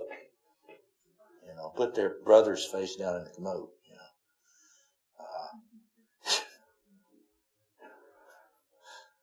So this is one of the things that I have to say to all those developmental theorists. Not everybody develops the same way, and to suggest that everybody develops the same way is a gross oversimplification. It's not true. So anyway, here's Jung's octahedron, and basically what I think that really is you take these are Mayan pyramids. You take this Mayan pyramid and you pick it up. And you take this Mayan pyramid and you pick it up. And you put the royal face over the royal face, and you will notice that they are only four sides. I've lost my model that I made to show you that there's only four sides. There's a lover side, a magician side, a warrior side, and a royal side. So if you painted that in color, there would only be four colors on the octahedron. I also, you know, when you get old, it's terrible because you get more forgetful. I know none of you have noticed that. But I was going to bring a calcium fluoride crystal and pass it around because it's a natural octahedron. And I was going to pass that calcium fluoride crystal around, have you hold it in your hand and say, that's the shape of God. That's the shape of it. It doesn't look like that? Yes, it does look like that. I was lecturing one time and I was talking about this octahedron. And the voice in the back says, Dr. Moore, is this what you're talking about? And he held up, I had no idea that the calcium fluoride crystal was an octahedron. He had this gold calcium fluoride crystal, which we passed around. And I said, yep, that's it. So you can hold it in your hand, yes. You said, okay, you know, you're growing up and you start out as a little magician or whatever. Is this similar to typology? And it's similar, it's very similar. Yes, it's similar. Absolutely. Although you're going to have a little bit of each. Absolutely. I don't think it's totally symmetrical with typology. John Giannini in his book, Compass, I think it's the Compass of the Soul. Isn't that thing? He relates my work to the typology work, and he thinks he can tell you in typology terms what each one of the facets would be in my work, and I think that's practically possible, but it's not theoretically consistent. So I think that the use of typology in Myers-Briggs is like Ptolemaic navigating. You know, you can navigate with a sextant. You can sail your sailboat around the world with a sextant. But the theory underlying the sextant is a theory that has the Earth as the center. And so it's not true at the galactic level, but it's true enough to get you from Europe to South America. And I think that's the way typology is. I think it's not true at a galactic level, but it's good for navigating. So you need to learn the Myers-Briggs typology for practical reasons, not for theoretical reasons. Yes. I'm sorry, I missed the name of the crystal. Say it again. I missed the name of the crystal. It's the calcium fluoride crystal. You can get it in any lapidary. In fact, if we're talking about talisman, that you can carry it with you, you get a little calcium fluoride crystal, you put it on your desk. Nobody's going to know that that's God staring you in the eye to make you aware. In my consulting room, these places, there's calcium fluoride crystals, so that they're never out of my field of vision. So I don't easily forget that it's not just two of us in the room. Okay. So here we see there are 4 powers. There's the royal powers, there's the lover powers, there's the magician powers, and there's the warrior powers. You see, there really is a difference between men and women structurally, in the sense that there's an asymmetry on the lover-warrior line.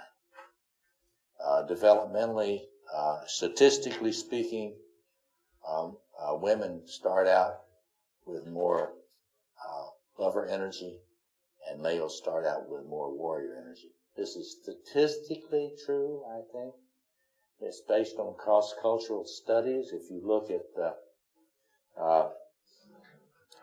the work Reclaimed Powers, it's a cross-cultural study of men and women through the life cycle, and it supports my theory.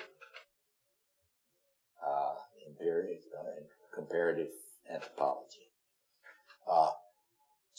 But when you're dealing with a person when you're dealing with yourself or some person, if you're a therapist and you're dealing with a person in your consulting room, you cannot assume that if they're a woman, they started out like this. And if you're with a man, you can't assume he started out like this, because I'll show you my configuration later. So with any individual, you have to ask, where did that individual start their journey? Are you suggesting a counterclockwise or a clockwise development on those lines? I think that in terms of the statistical probabilities, it's a clockwise one. If you look at men have a lot more aggression when they're young. Statistically speaking, if you're going to be murdered, the odds are huge that who will murder you is a young male. That's one of the most dominating scientific findings of sociology. There's no evidence to controvert it. You're not going to be killed by a young woman, by a young woman, adolescent girl. If it is, it'll be mostly an accident. But you're likely to be killed by a young male, particularly a young male who has not been mentored and guided.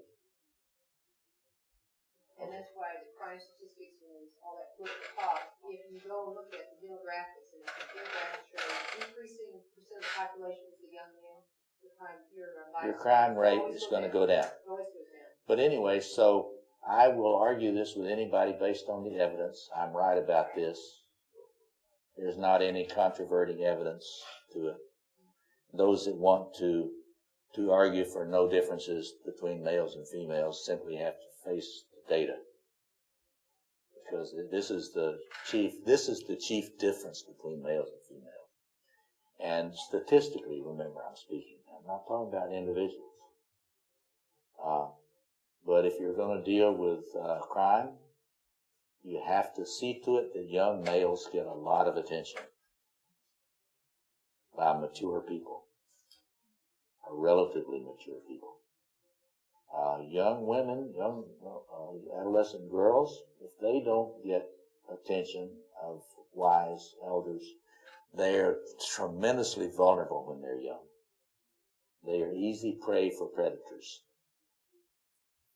And if I had my way, young girls would all be trained in martial arts when they're young, so that they never have a day when they think that they should be vulnerable to predators. But anyway, next slide. Okay, now I think this is in your packet. This shows the life cycle statistically. Adolescence, young adulthood, midlife, adult maturity. Midlife is very striking because men at midlife will discover their lover, and men fall apart when the lover comes in, because if they've not been nurtured well and they do not know how to handle their feelings. What midlife men have not learned to handle their feelings? Most of them. Because culture seeks to enforce these sexist patterns. Child rearing practices seek to enforce boys are tough, girls are sweet. And there are enormous pressures to keep that installed in culture. So there's part of what my wife, Margaret Shanahan, would call the cultural unconscious that's implicated in this. So anyway, what you're looking at is the base of a Mayan pyramid. In my graphics, the base of the pyramid is always lower levels of development and organization.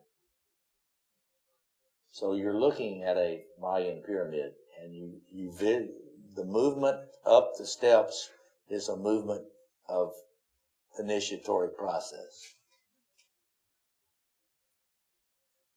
So at the bottom of the pyramid is the raw energy of that archetype. As you develop, you have to build your own inner pyramid so that represents your vessel. You build your own capacity to be comfortable in each of those sectors. So one of the things you want to ask today is, which sector are you really comfortable with, and which one still is projecting on other people? Yes. I'm thinking also that, like you talked about women starting with love, but there's also a move in, towards midlife as women come into their own sexuality. So there's a way that they have a maturation of that lover. It's much more it's less passive. Right. Women after midlife, they get active and they get formidable. And I'm thinking maybe the same sort of thing happens with the warrior archetype for the men, that they come more into their own as a warrior. That maybe it includes heart in a way that didn't before. Well, it should, but it often does not. Your interpretation, you're going normative, and I agree with what you're saying. That's what ought to happen, and it could happen. It does happen if the men get enough help. If the men get a lot of knowledgeable, wise help at midlife, then they'll get, their warrior will have a lot more heart. So it's the opposite polarity as you start coming into that opposite polarity. If you balance them, yes. If you balance the tension, remember you don't merge them. Right. The idea is to hold the creative tension of the opposites. And as your system self develops, what it means is that you can hold the tension of the opposites without collapsing them together. You hold the tension and they infuse each other, just like you're saying. You're absolutely right. The whole goal is for each of these systems to infuse each other in a synergistic way, so that the royal, your power drive is seeded with love and a sense of limits and boundaries and wisdom. So your power drive is no longer raw. And your magician function gets less detached. It's seated by the lover. It's less detached. It cares more. Your warrior is less cold and has, as you said, more heart. And so each one of them starts to blossom into a fullness. That's Jung called the golden flower. So you're looking at the blooming of the golden flower is another image for what I'm talking about. That's opening to the fullness, because development makes place for fullness. And any view of development that maintains the necessity of repression, in my view, is very flawed. Okay. Yes, okay. Yeah, let me stop here and just and let you dialogue with me for 15 minutes. This flower in this fullness is not the archetypal self, it's the small self. The small self is now gotten to the point where it can open to the archetypal self's fullness. It can participate in the fullness. So optimal system self is this space. The optimal system self is this. It's not the capital archetype. Oh, yes. Yes. The archetypal self, see, it never went away, but you had to defend yourself against it and pretend that it had gone away. The ego defenses. And I'm not criticizing that, because if you start experiencing the fullness of the archetypal self before you have your vessel of the system self, you're going to get psychotic. Look, here's something. People are closer to psychosis more of the time than we all realize. And that's because the archetypal self never is away. There's something really big in you all the time, and you put a lot of energy into not being aware of it. So the good news is you develop more, and you get to where you can love the great yet more, and realize it's not interested in doing you harm, but you're more respectful. You're less greedy. You're less into controlling it. Oh, much more. You see, this is not otherworldly or ascetic. What I'm saying, you love the world. You love the world in an ecstatic way here. This is Rumi, the poet Rumi. He represents that. So if you want to listen to the voice of that level of development, that seventh level there, you study the poetry of Rumi, because he knew. And contrary to the ascetics, like the Buddhist ascetics, who I think are partially right, but they don't love the world enough.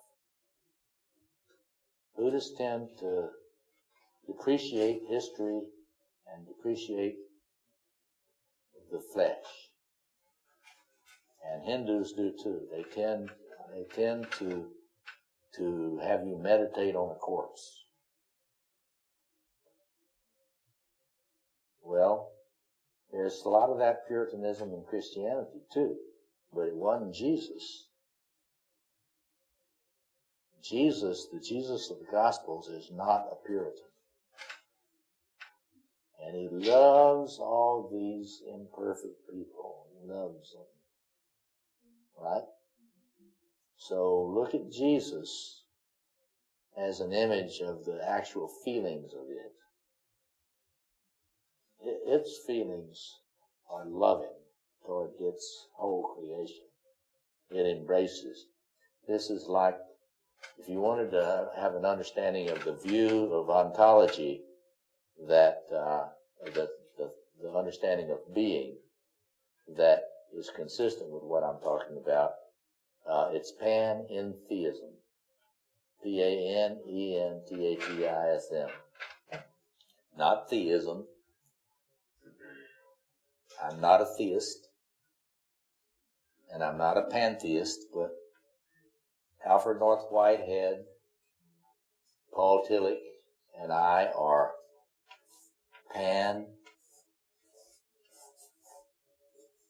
Jungian theist. This is the view that the world is God's body and that it is the soul of the world.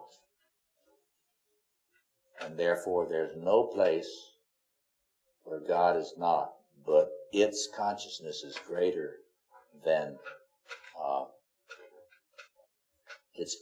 merely matter. So, yes.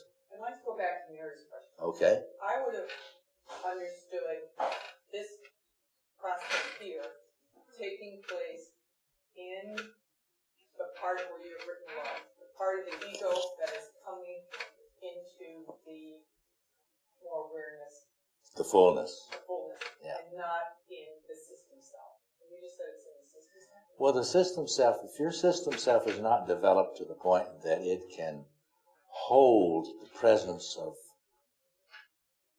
dragon fire without melting, we have to understand this is like alchemy. And it's also like a biblical image of Shadrach, Meshach, and Abednego. Do you know the story of Shadrach, Meshach, and Abednego? Somebody tell us the story real quick. They were put in the fire, and there was some presence that protected them, and they walked out. They were threatened with being thrown into the furnace. And they did not, in the story, they were not afraid of that. So they were thrown in the furnace and they were able to thrive in the furnace. This is like the salamander in alchemy, which is an image of the dragon. It can live in the fire. So if you want to really develop, you're going to have to gradually get to where you can stand more ecstasy. And in order for you to get to where you can stand, being aware of this wonderful thing that's in you. Now, see, do you understand what I'm saying? Are you tracking with me? Yeah. It's in you, but standing a knowing with a capital K that it's in you is not. You can't just sneeze at that. I mean, that getting to the point that you can entertain the idea that something wonderful with a capital W dwells in you. It'll make you psychotic if you have not really developed the system self. You think you have to have experience of that to know the capital K? Yes.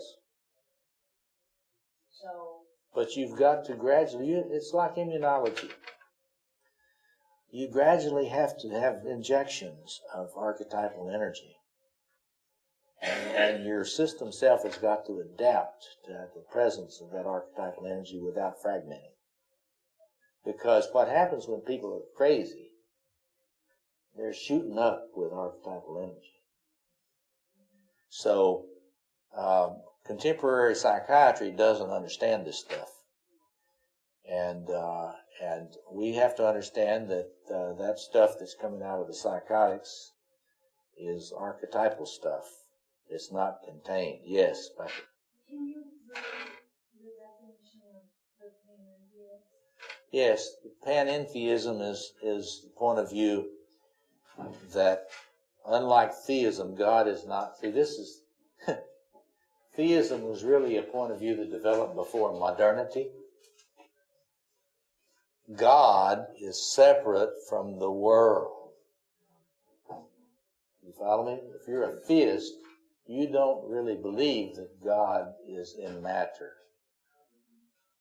You understand? Anybody that believes that God inhabits matter is not a theist. Do you understand that? Pantheism is the idea that God is simply the same thing as matter. But all pieces of matter are equally either conscious or unconscious. But it's not a comprehensive sense of the great world soul. This is close to Emerson. Emerson was more of a panentheist, yes. So Native Americans. Yes, they're panentheists. And what we're Native Americans. What we're doing to the planet is theism. is an indication of theism. Thank you. Yeah. You're having, the ecological disaster is huge blasphemy. Do you follow? I'm just saying what you're saying. When you do not love matter, you do not love water, you do not love trees, you do not love minerals, if you do not love, you just go through it. If you do not love it and respect it, then you are blaspheming, according to panentheism, because you're disrespecting God. Yes? I have two questions. Is God greater than the matter? Yes. Okay, good. That makes me feel better. God transcends all matter. Okay. And then Because God transcends all matter like you transcend your body. You see? You are your body. You inhabit your body. Your body is conscious, but you are more than your body. You have greater knowledge than the individual cells. Individual cells know a lot, though. And they're, actually, scientifically speaking, you and your body are this incredible community. It's not one thing. There's this incredibly cooperative community that is your body. And that's the science of it. And when we get to where we can love the community, the body is the beloved community. If you want to talk about the beloved community, the body is the beloved community. You have a scowl on your face now. What is it? If it's true that God is all matter and transcends matter, that would mean that evil is contained within God. Yes. Correct? Yes. How do you Well, look. that? Oh, yeah, sure. For example, Christians have never believed that evil has being outside of God. That's a Christian doctrine. It's a fundamental Christian doctrine. It's Manichaean to believe that evil exists separate from God. That is, if you study theology, you will find that Christian theologians do not give evil an independent existence. Evil is a distortion of the good. It's a hijacking of the good. So, in other words, in anything that's evil, there is goodness that it is hijacking. And it's usually the ego that hijacks. That is, if you want to deal with human evil, the worst person, Tillich, study Tillich. If you study Tillich, you'll get this, because he lays it out. When you say the queen is inflated, Yeah. is Cruella de Vil. Yes. That is, the queen that is inflated, she will be into her power drive, and she will do harm to a lot of people. So evil is in that wonderful good of the queen. Oh. If it's not balanced with Well, it's not the essence of the queen, right. but it's a distortion of the queen out of the power drive of the ego, So that's because the ego is possessed by the queen.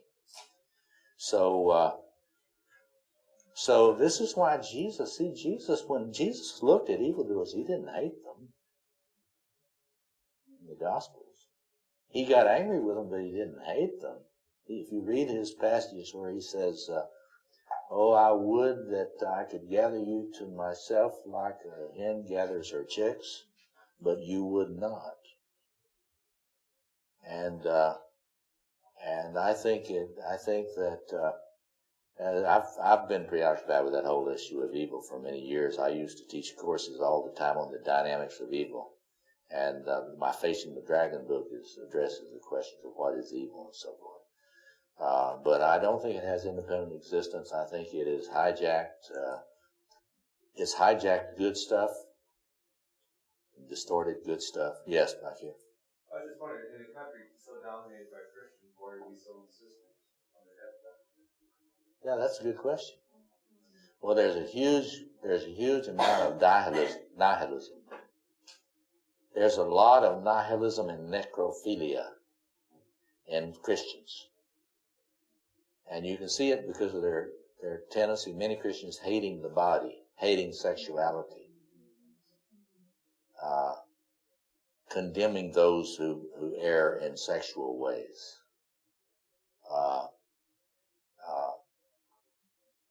Do you track? You see what I'm talking about? So this is the Freudian critique of Christianity. And people like Norman Brown and Herbert Marcuse, they nailed this thing you're talking about. There's a lot of love of death and the death drive. So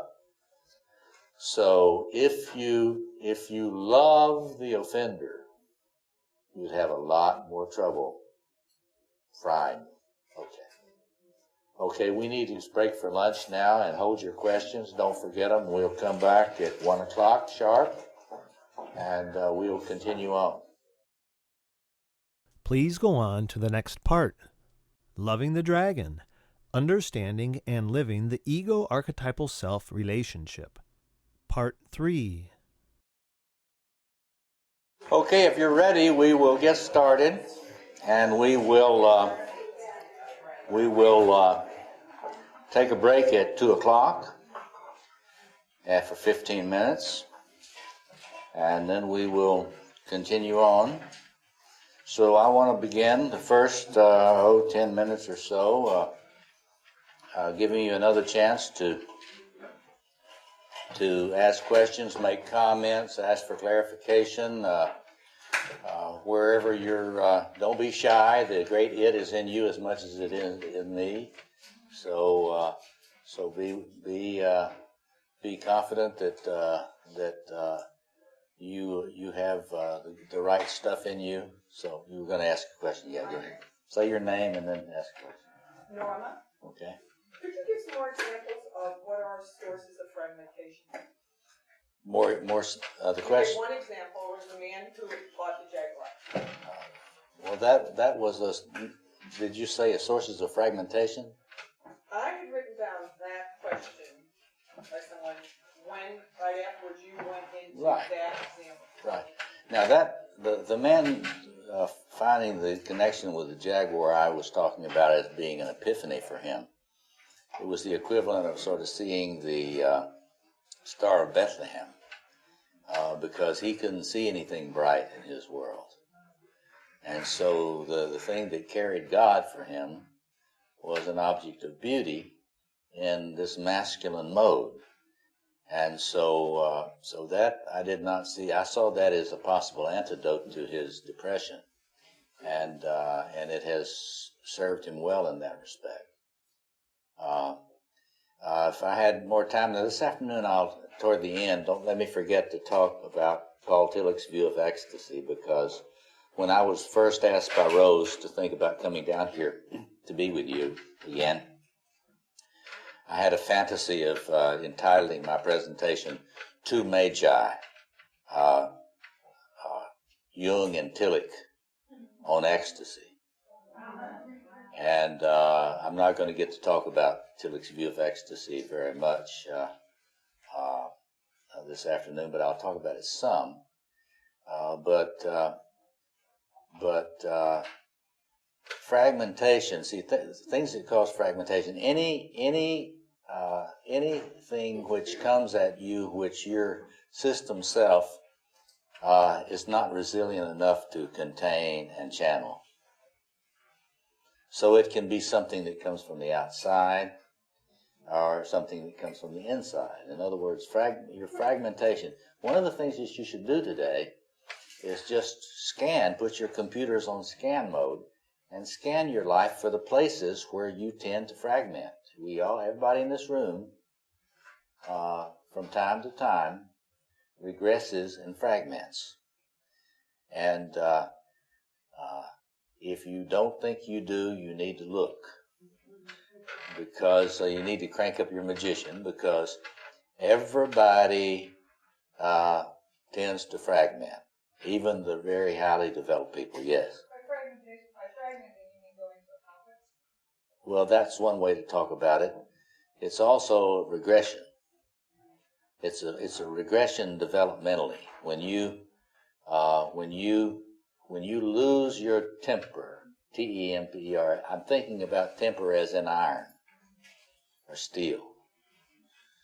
When you lose your capacity to maintain your coherence as a system, and that means when you have a significant loss, that will fragment you. That'll put you into a grief process. Grief is fragmentation.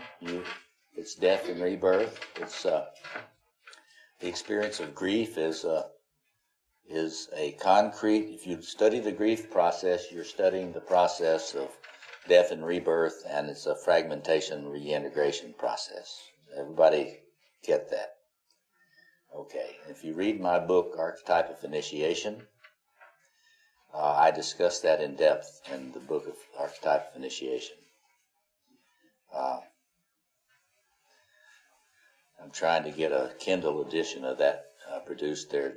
I just found out that there's a Kindle edition of Facing the Dragon, but I have not gotten that Archetype of Initiation in Kindle yet. But that deals with the phenomenology of this. And if you want a great, funny discussion of regression, get my friend John Lee's book, Growing Yourself Back Up, because John took all the fancy literature on regression and put it in folksy down home Alabama mode. And it's really quite accurate and a great study of regression. Regression and fragmentation is the same thing. When we're saying fragmentation, we're talking about a loss of cohesiveness in your system self. So you have to ask yourself, as you scan yourself and ask, well, what happens, when do I get regressed? Some people get regressed when they go home to see their family, right?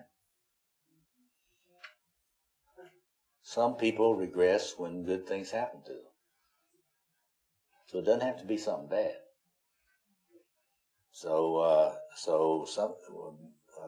success can be very destabilizing for some personalities. So just think about it in terms of the system self. You have a certain benchmark in your personality of what you've reached in terms of your capacity to maintain the best coherence that you can. And that's your level of system self-development so far. Now, what my message to you is today, that can get better. There's a lot of science of coherence and resilience now. And the good news is there's so much more integrative science being done on psychoneuroimmunology. And it helps us understand a lot about what's happening when we regress. Because it's a system phenomenon. And what I can tell you about it, when you regress, you're not as effective. You don't listen as well.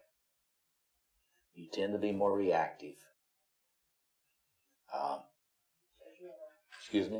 Judgmental. You tend to be more aggressive and judgmental. It can come out a number of ways. But when you get destabilizing emotions of any kind, I don't care that it could be positive and destabilizing or negative and destabilizing, but what Jungians call intense affects. Well, that means that the dragon fire comes out and singes everything. So, and it's the dragon's breath, not yours, when that happens. See, people mistake themselves for it a lot. Now, other questions about that? Do you want to take that further? I just was wondering if you were asking, if you were talking about what you said last night in terms of kind of moving through these cases. You said analysis helped you gain perspective on your own subjectivity. Yes. That's part of the way we're going. Absolutely, because Jung was very careful to point out that strong emotions are like gods. They happen to you. You don't have them. They have you. And so that would be related to a complex, right? Because what is a complex? Somebody give me the standard definition.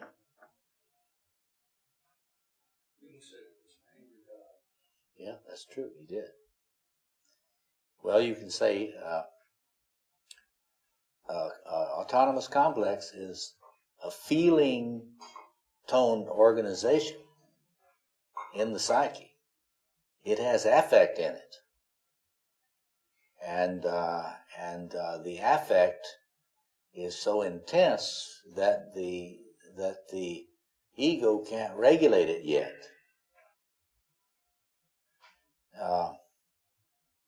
Now we've got to get to the point where we don't give ourselves and other people such an easy pass on losing it,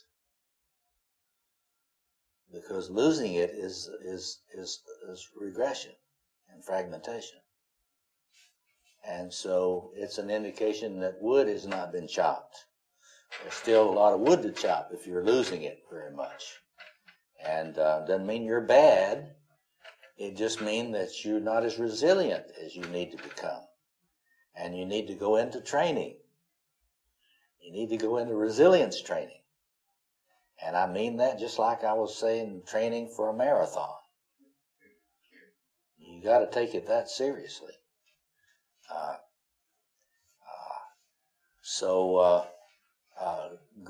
Growing your coherence in your personality systems is just as serious as any kind of serious athletic training.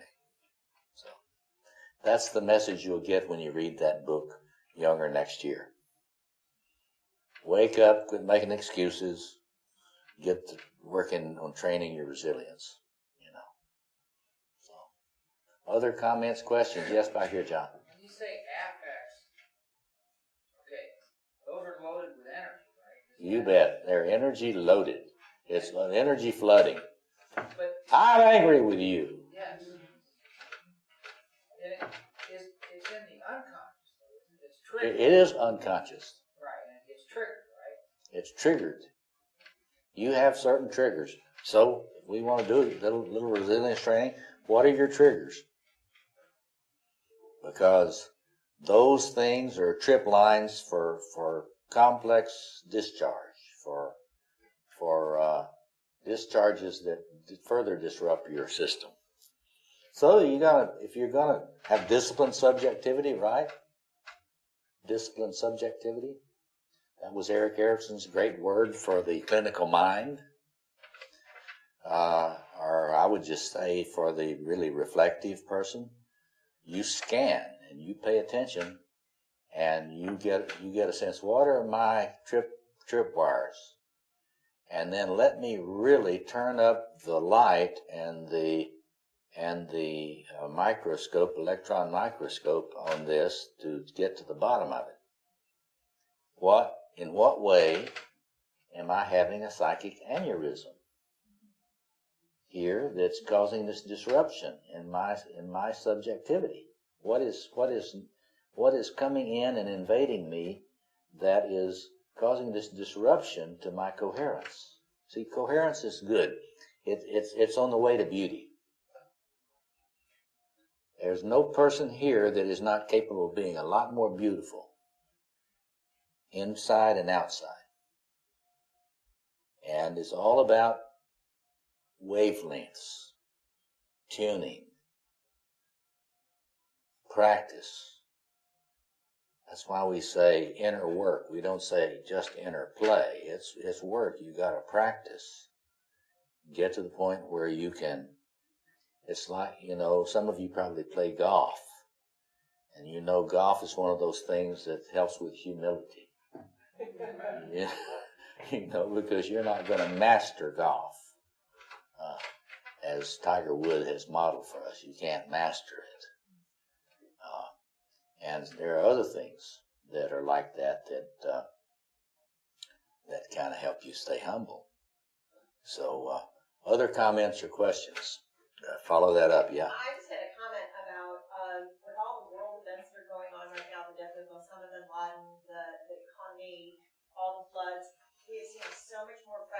of my seriously mentally ill patients are going in the hospital, they're in the apocalypse, and no matter what kind of reassurance we give them, they see this as clear evidence of where they are, and they're just really fragmented right now. So I appreciate hearing this because it's a different perspective.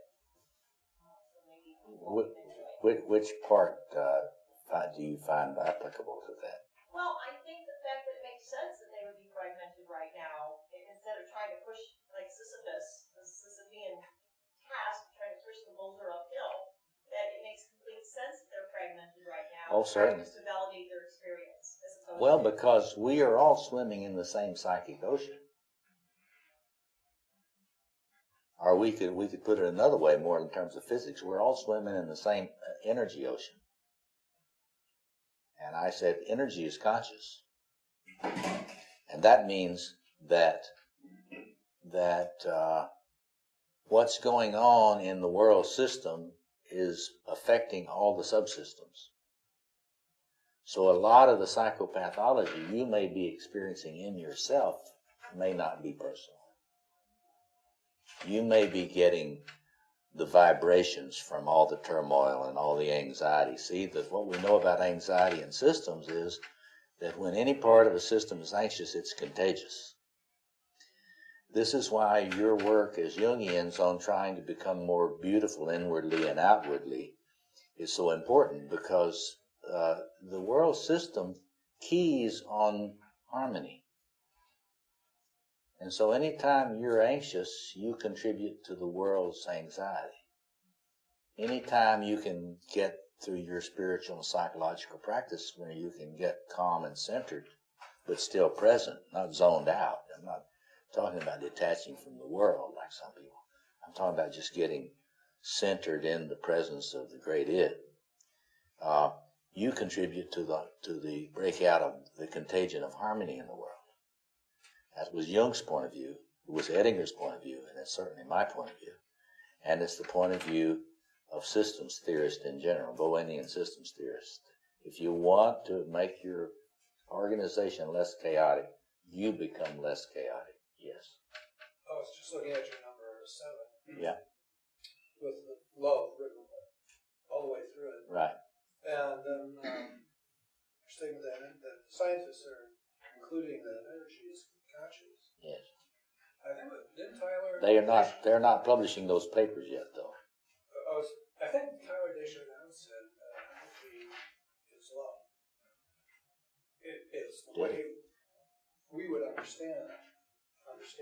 Right. So that jives with what your 7 is. If you call it unity of consciousness, then you're in the flow and you're in the love. That's right. Okay, he is talking about, what's your name, sir? Ed is talking about Teilhard de Chardin, the great Jesuit process theologian and paleontologist. If you're not familiar with his work, you should look at it, because it's his predictions, many of them are coming true. His discussion of the what did he call the realm of? Yeah, but he talked about the noosphere. And that is, he predicted that there would be this band of very intense consciousness that spread over the world. Well, the internet has been creating that. He didn't foresee the internet, but he foresee that would come to pass. And so he also predicted what he called the omega point.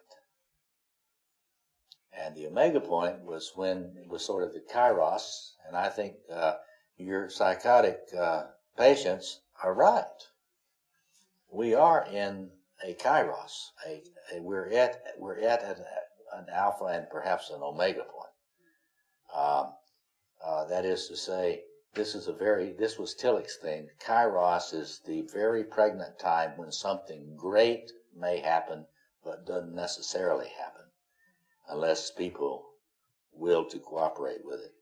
And also, if it doesn't go well, it may go severely terminal. It may go very, very bad. So yes, I think people who are borderline or worse are much more sensitive to all this than neurotics like us. So they pick up these movements in the energies very, very directly. And that's why I've used to say that I think borderlines are much more spiritual in many ways. Psychotics and borderlines much more spiritual than folks that are, quote, sane, unquote, because they pick all this stuff up. It's just that they can't regulate it. Well, Lionel Corbett told us the joke, what was the difference between a shaman and a psychotic, and it was that the shaman knew who to tell the stories to. Yeah, he got that from me. But anyway, it's the same thought. We saw the same archetype. But that's absolutely right. You know who to talk to, or you don't know who to talk to. And so I recommend that when you have intensely ecstatic mystical experiences, you be careful not to cast your pearls before swine.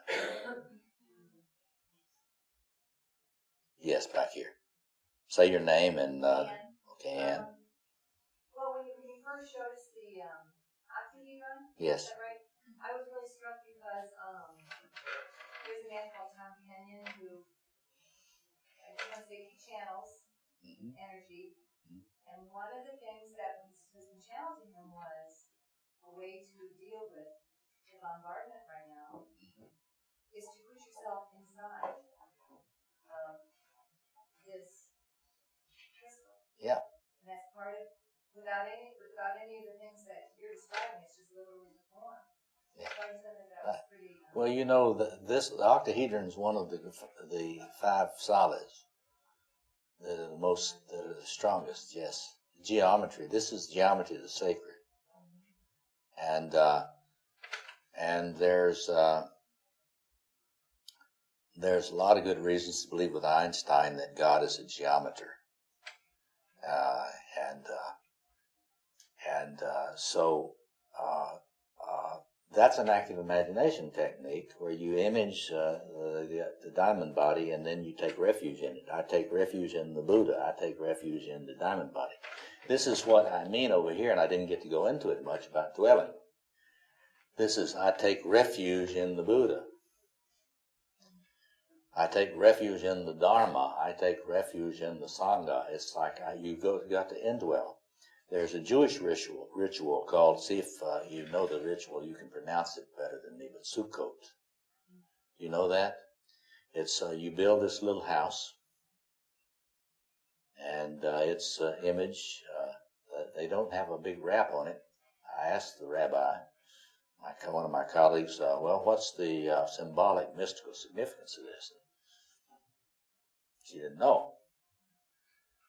But I'll bet you that the Jewish mystics knew.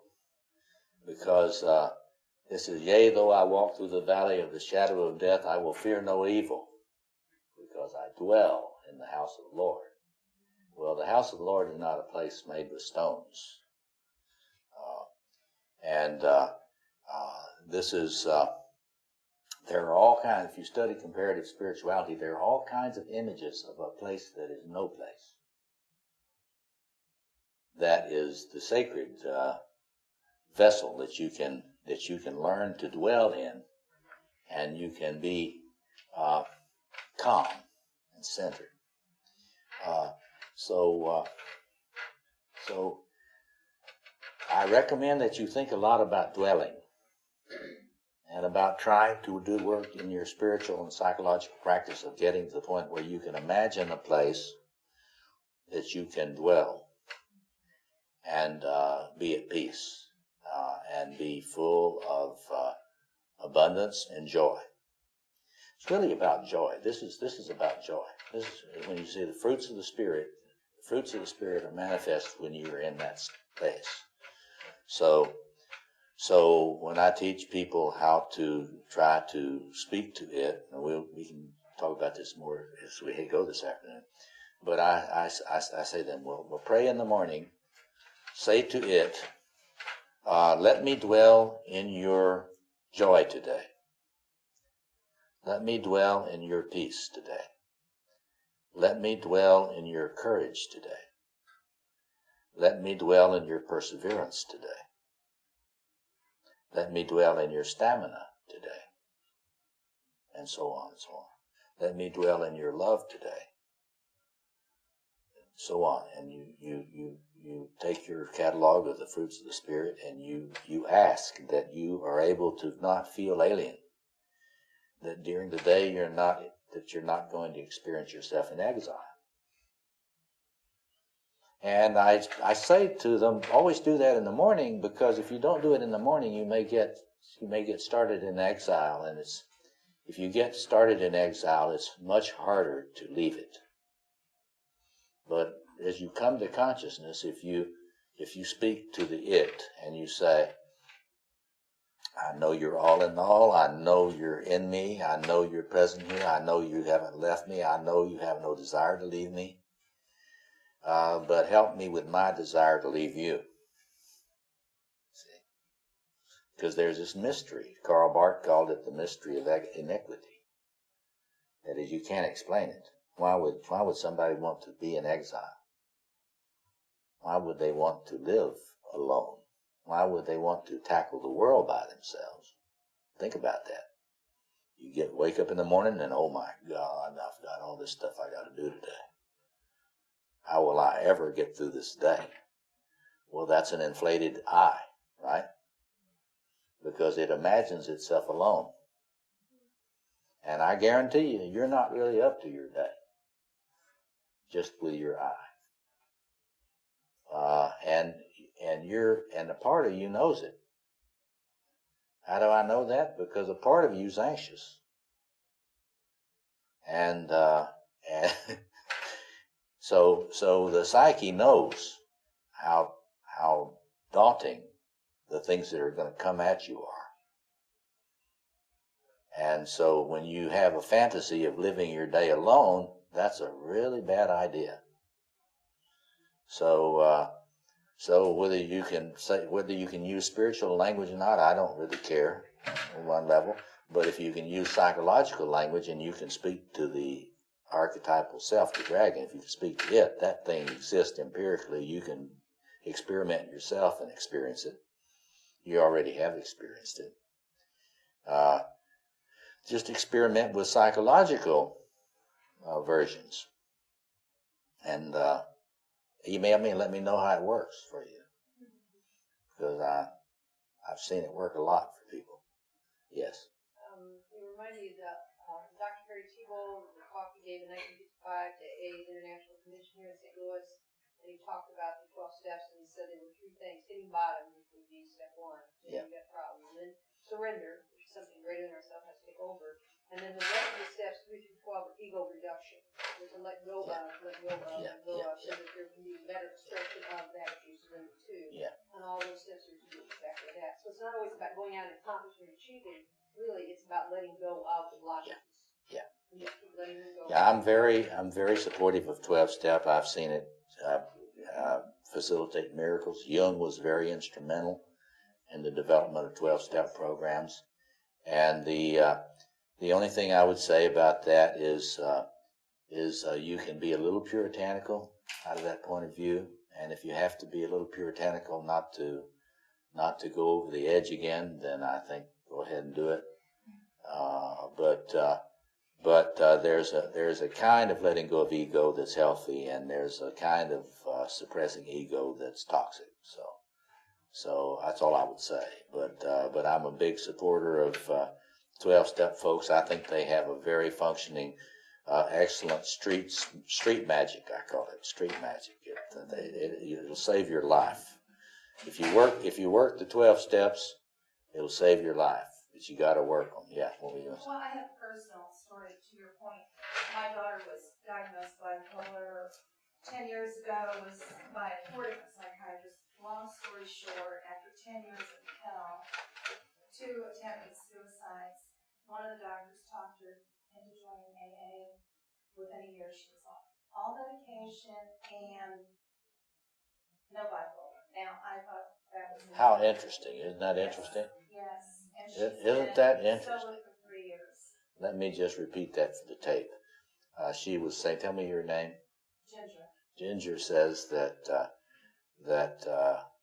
her daughter had been struggling with what was called and diagnosed as bipolar disorders, And then she was able to get into AA, 12-step program, and within how long?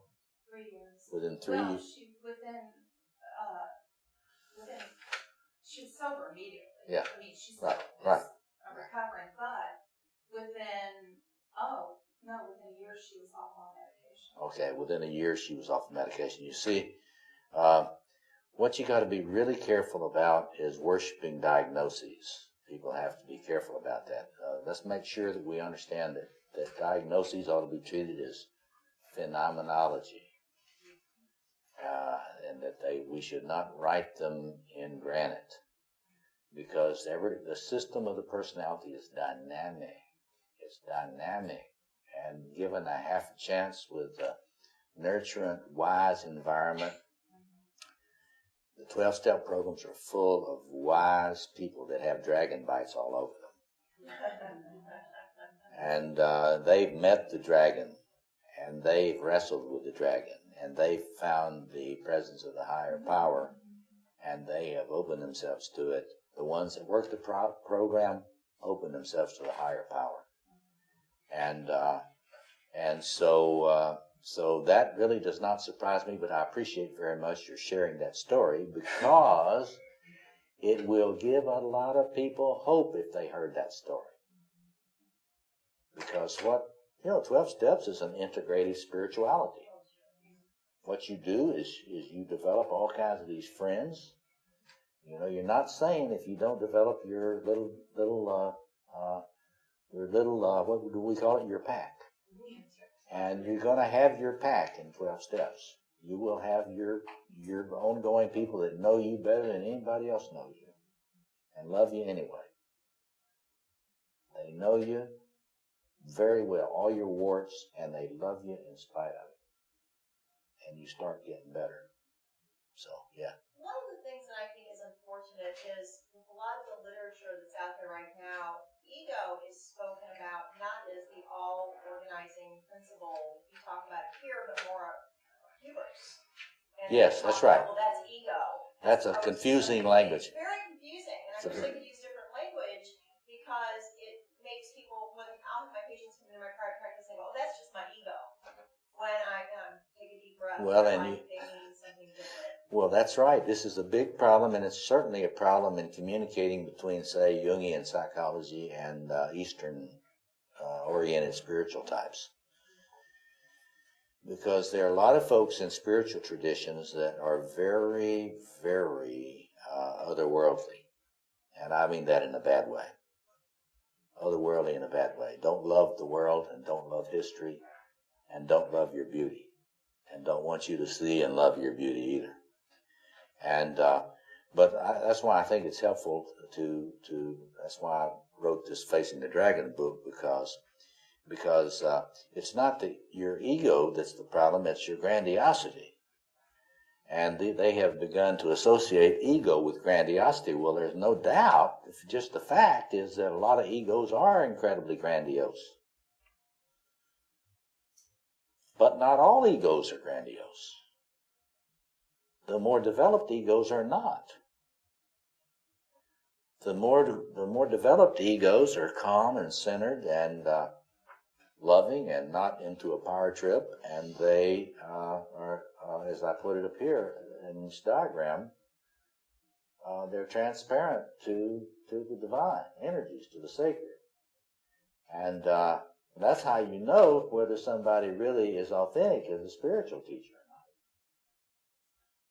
Because if you can see their power shadow, they got some wood to chop. Right? Yeah.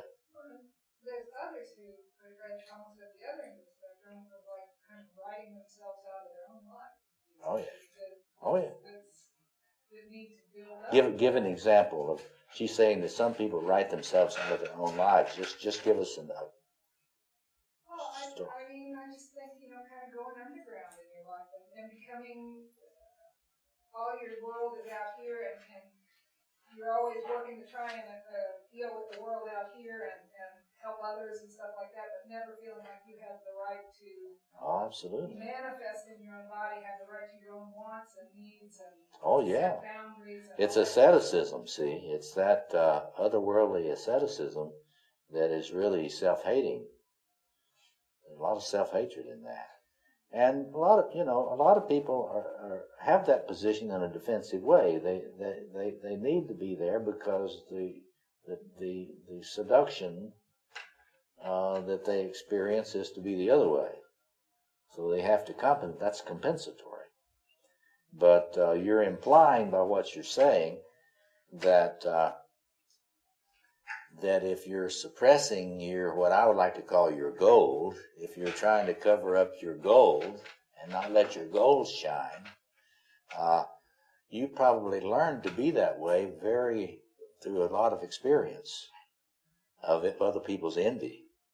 Because if you have experienced envy from your family members or from other significant people, teachers, or when you brought forth your gold and you sought to let it shine, read Robert Johnson on this. He's very good about this.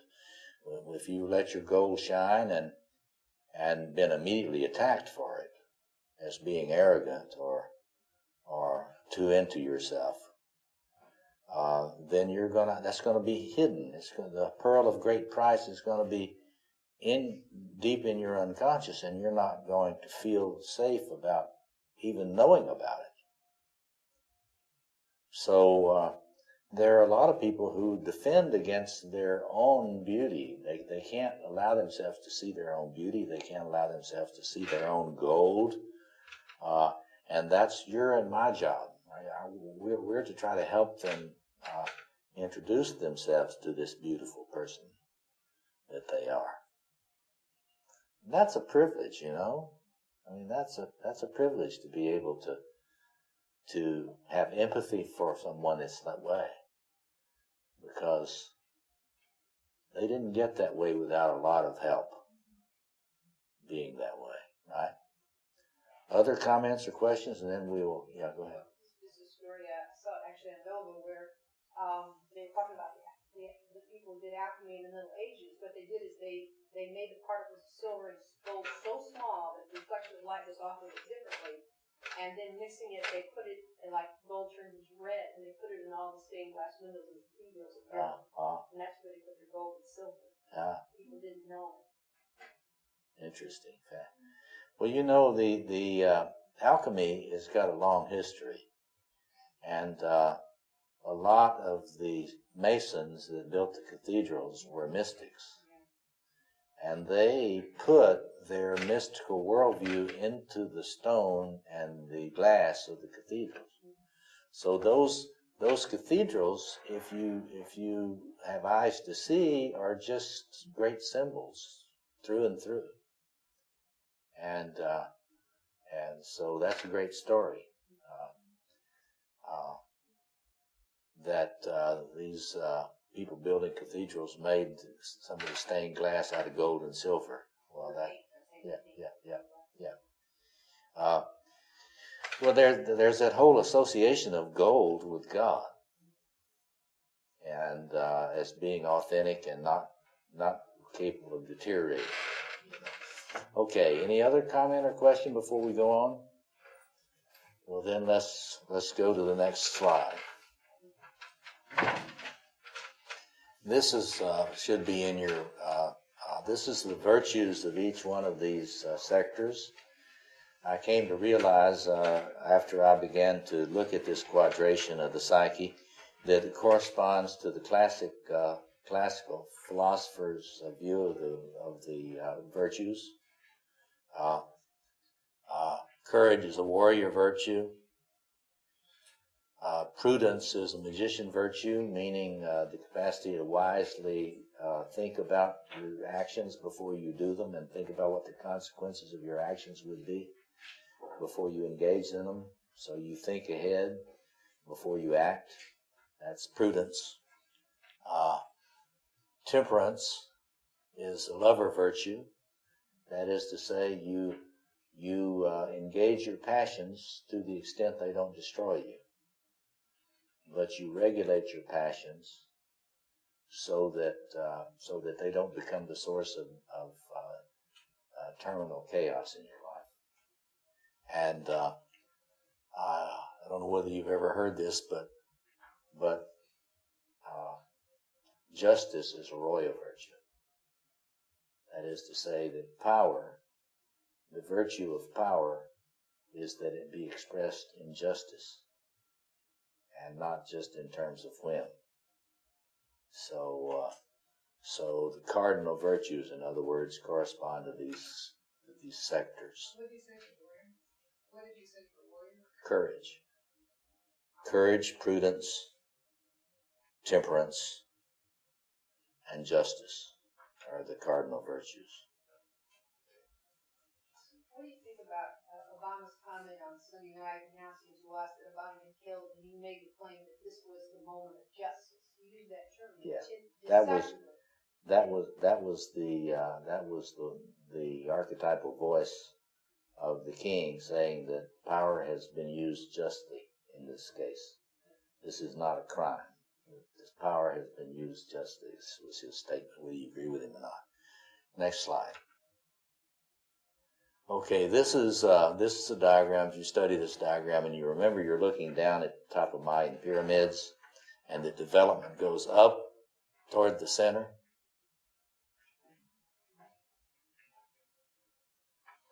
This point right here is what I call the fulcrum point. That's an organizational image. That's an image of creative organization in the system self. And so when that threshold is crossed, you're not borderline anymore. You can be borderline if you study the work. Theodore Milan, in my view, was the greatest of scientific research psychologists on psychopathology. Still alive, but his work is the greatest. If you're a professional therapist, you should live with Milan for a while, especially his person-centered psychotherapy. He was a personologist, a theorist of personality, and his work is the compendium of the most comprehensive interdisciplinary research of any other researcher into psychopathology. And what I've tried to do in my theory book is to lay this stuff out and then use Milan as a dialogue partner with my system. We are very, very parallel in our views of what integrative psychotherapy is and how psychopathology is structured. So if you're a psychotherapist professionally, I recommend that you study Milan's work very thoroughly and keep it handy, because he's got his big book. You'll have to get a second mortgage to buy it because it's a very expensive book. But in that he will lay out all kinds of things in terms of treatment planning that are consistent with my model. And so when I teach psychotherapists at the advanced level, I usually use Theodore Milan's work as a counterpoint to show that this is not just some ethereal Jungian point of view, that this actually, there's a lot of empirical evidence for this. So anyway, so going on up, then when you get up in this area, when you occupy this on all four sides, that's a high performance personality.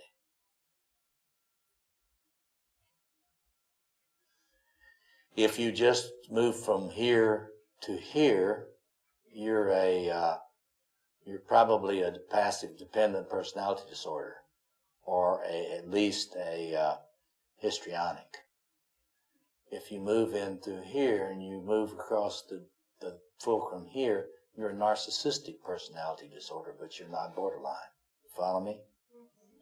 You move up through here, you're either a sadistic personality disorder or an ambivalent personality disorder, meaning there's a lot of hostility in your personality, a lot of unregulated hostility. Or you can be a compulsive, like I spent so much of my life, which is a kind of a workaholic compulsive, which is running much too hot but not having any fun. So, but that's a personality disorder.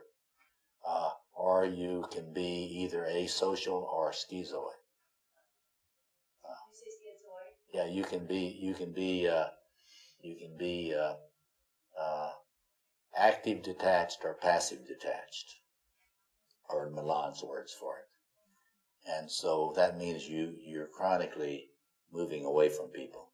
If you plot this on Karen Horney's work, if you've never studied Karen Horney, for God's sake, study Karen Horney. She's fabulous. She's the greatest of the female analysts, in my view. I'm not the greatest non-Jungian, anyway. And but anyway, she says you either move toward people, that's a lover. You move against people, that's the warrior and the royal. If you don't have warrior and royal, you won't be able to stand your ground against other people. Or you move away. Excuse me. Both of those quadrants, warrior and queen, are against. You have to be able to have a lot of warrior and queen if you're going to stand your ground. Because if you're organized in these two quadrants here, you don't have what is needed to stand your ground. Can you see that? Not all configurations are as easy as each other. Some configurations, I'll show you all the configurations in a minute. But what I'm saying is, if you look at Karen Horney's work, you can plot it on here. So it's going to force people to move away from people? This is moving toward people. This is moving against people. This is moving away from people. And away, yes. If you are loaded with a magician archetype, you're a little bit schizoid. I have spent most of my life detached. I'm a lot more attached now, but my best friends will tell you that I'm still a hard one to be friends with. You know, I mean, it's the effect of my being, you know, if you're a psychoanalyst, you're immersed in archetypal magician energy. I just don't care who says that, you know, anybody that says they're not, they just either don't know or they're lying.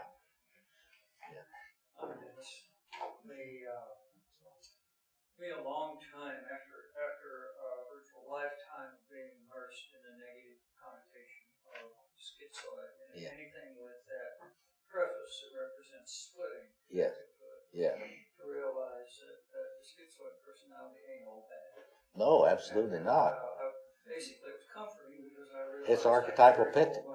Right. It's an archetypal potential. If you don't have the capacity to back away and be alone, like I spent Thursday alone. A privilege I don't get that often. And as I've gotten older, I used to be much more extroverted. As I've gotten older, I've started being willing to give myself more capacity to introvert. Because if you're too extroverted, you're always giving yourself away. Cheap. You know. Cheaply. So any other questions about that? What was the king and queen? Yeah, tell us that. Well, what I was talking about is the king and queen. You have to have king and queen if you're really going to stand your ground, because if you don't have some royal, you don't know what's your ground and what isn't. But I meant move away from, what was that? Towards people, away from people. It's the capacity to be against people, but it's also the capacity to be yourself. So the great I am is royal. So move towards self? Yes. Okay. So were you mainly magician warrior? I'm mainly magician warrior. When I was younger, I was workaholic magician. Whereas Tony Wolf was medial woman in terror, which would be lover. Yeah, lover magician. No, I was not lover magician. No, that was my shadow. You know, let's see, where's my shadow when I was younger? It's right here. I had some of the royal because I was interested in helping people. And I was my mother's little prince, see, the little prince. But I was very ascetic when I was little, when I was young. So that's you're doing with me there. What you need to do with yourself? You need to locate the configuration you were when you were young, and then you need to track the building of your Mayan pyramid. How much of your Mayan pyramid have you been able to fill in with blocks? And to the extent that you are still in the individuation process, you're probably hauling blocks to put into your optimal Mayan pyramid to get your temple on top. This is a temple up here. And that's where the divine and the human meet. And that is where the optimal system self participates. It's not a point like an Egyptian pyramid, because on the Egyptian pyramid there's no platform for the human to dwell. The Pharaoh is God. There's no room for the human. In the Mayan pyramid, the sacred king magician, lover warrior, goes to the temple and does sacrifice in order that the world be resourced. Lacerates his tongue and maybe his genitals and lets the blood flow. And if you go to Chichen Itza, you will see that at the solstices, the great snake or the great dragon comes down the side from the top of the temple. It goes down to, you can see it, you can see the shadow coming down to the earth. You ever seen that? You can find it on the internet. You can find a film of that happening on the internet. But anyway, so in my view, the Mayans stumbled into the actual code. If you look at a Mayan pyramid, that is a projection. See, Jung believed that mythic images are externalizations and projections of the codes of the psyche. And so my assertion is that you won't ever find a better image of the code of the archetypal self than a Mayan pyramid. So, next slide. Now, these are the possible configurations of a male system self. There are 16. Are these in a particular book of yours? They have not been published. They have been published now. The male side of that has been published in the 2007 revised and expanded text edition of The King Within. So if you look at chapter 12 in The King Within, you get a lot of my recent work. I'm in the process right now of doing the complete male-female configurations. And then the next slide, back one. The next slide is the female system self, the configurations. You are very close in your personality now to one of those. It's not exactly what you are. If I were working with you, we would try to do enough investigation of your personality to do what I call a structural assessment or diagnosis, and we would actually draw the way your organization is right now. Because once you draw it, you can see where your shadow is. And this is what I consider an advance in analytical psychology, because everybody's shadow is different. This is all shadowy. This is all shadowy. This is this person's shadow. This is this person's shadow. This is this person's shadow. With that caveat, remember when I was talking about the two aspects of the shadow? What's dominating you? What's dark here? In the what's dark here? This is got too much play.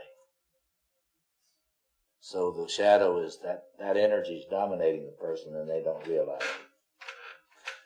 The other part of the shadow is what they're out of touch with, and they experience all this as not I.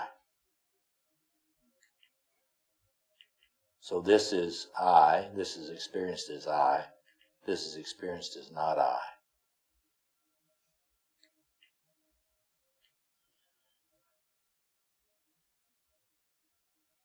Let's see where I was. Let's see.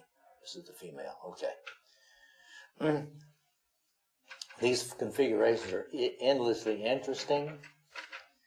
If this was a session just for therapists, I would just spend a lot of time with this for differential diagnosis, teaching differential diagnosis, the archetypal dimension of differential diagnosis. And I would be working with the therapist to be able to relate this to particular diagnostic categories, because the diagnostic categories are not based on any really solid systematic theory, but I can show you how the diagnostic categories relate to this. Yes, I can show you how it relates. In fact, I've got a slide in here that I'll show you. Let's go forward. Here is my image of the aneurysm.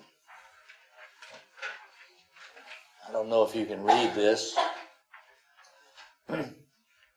This is an inadequate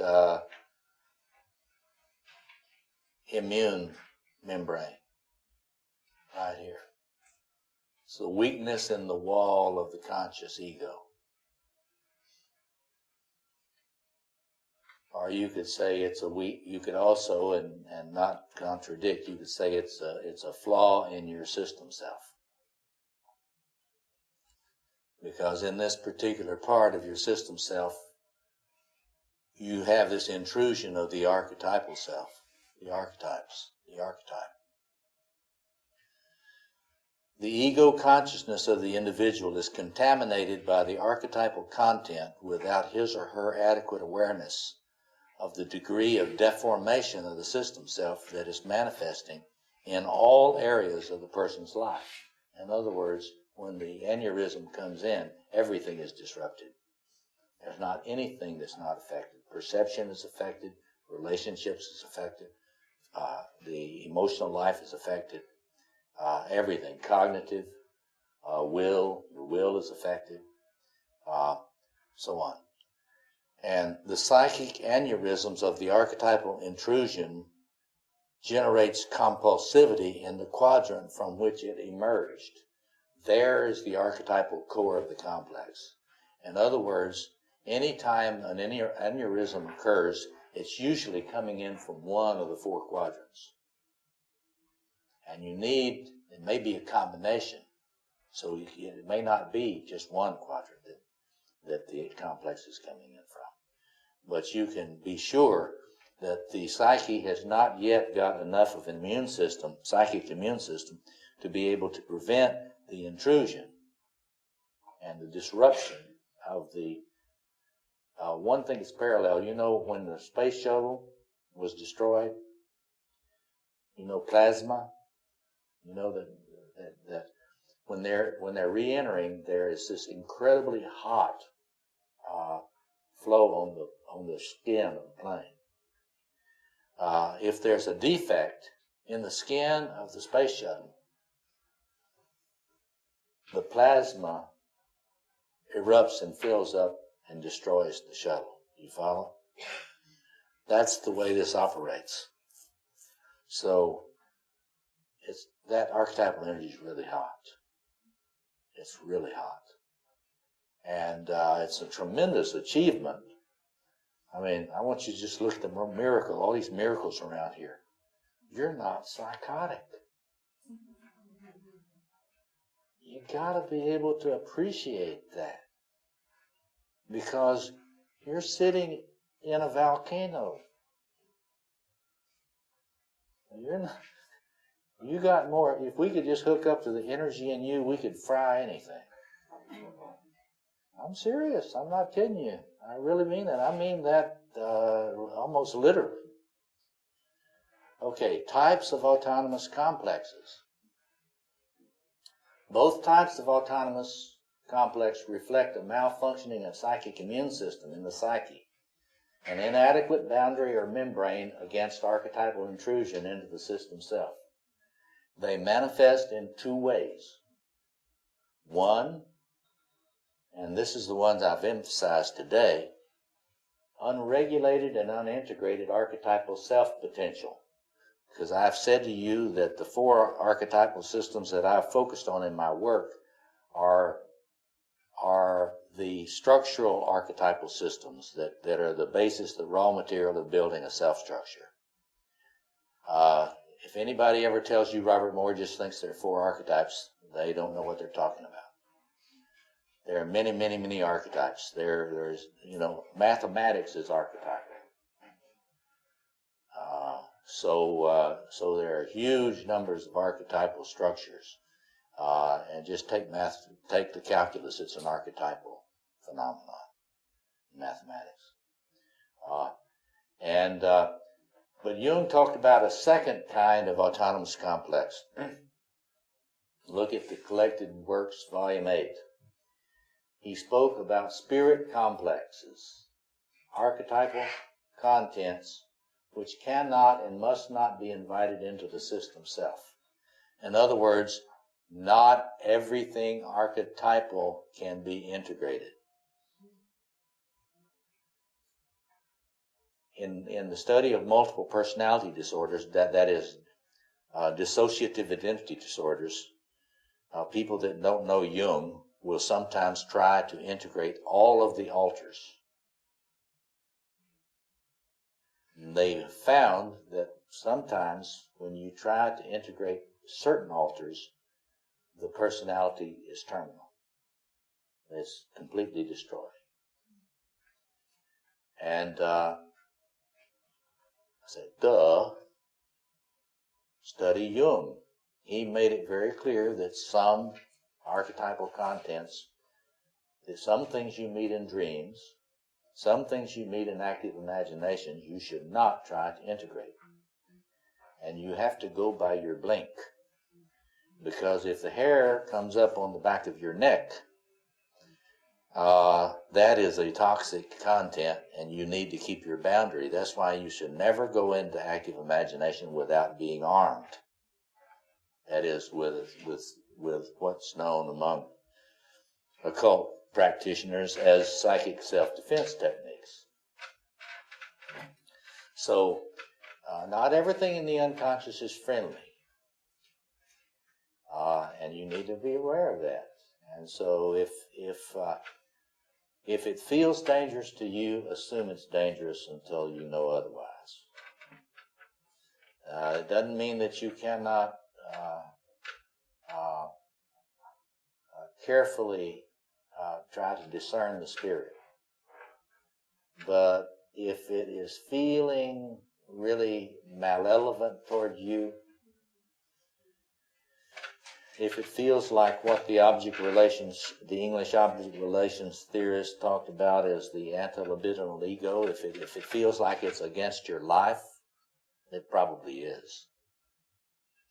I am convinced that a great deal of suicide is not a recurrence of I think it's spirit complexes. And I think you have to help, if people are suicidal, you have to try to help them defend themselves against these murderous thoughts.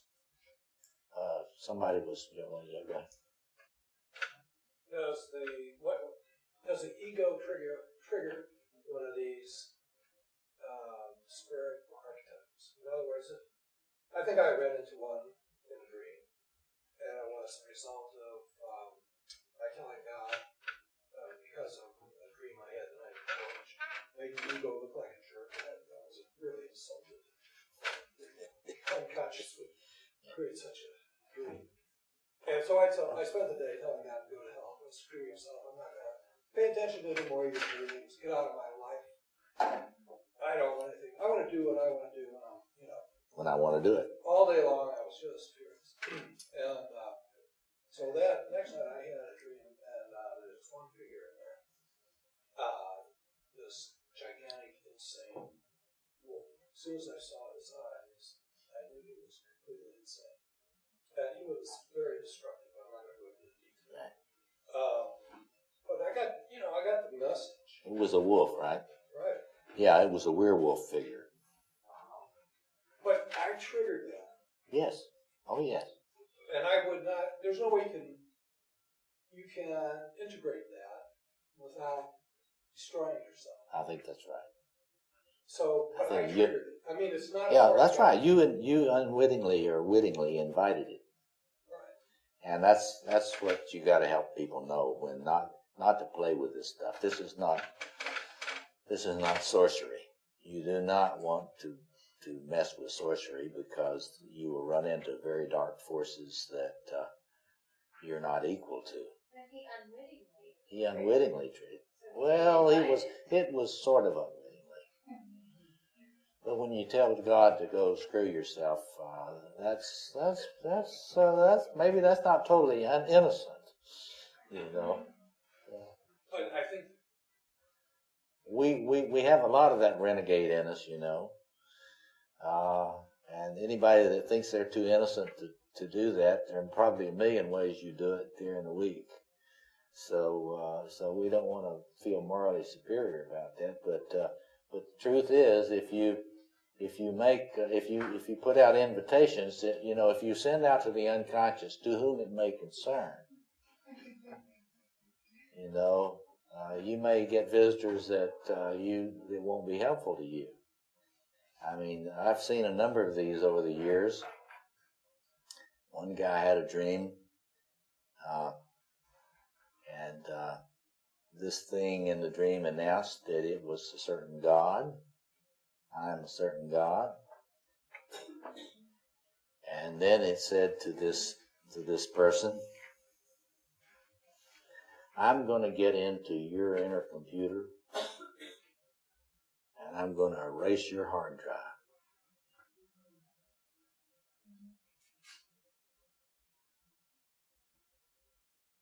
This guy was really skating on thin ice at the time. And that was a spirit complex. So, yeah, back here and then here. Okay, if you get a figure like that, like what you're talking about, you do want a dialogue with him, right? Or Maybe. Maybe not. Maybe not. Maybe You gotta realize that that some of these toxic elements in the archetypal unconscious, there's an archetypal shadow. You got to understand it's very wily. It knows more than you. And so if it feels extremely toxic, I wouldn't engage it.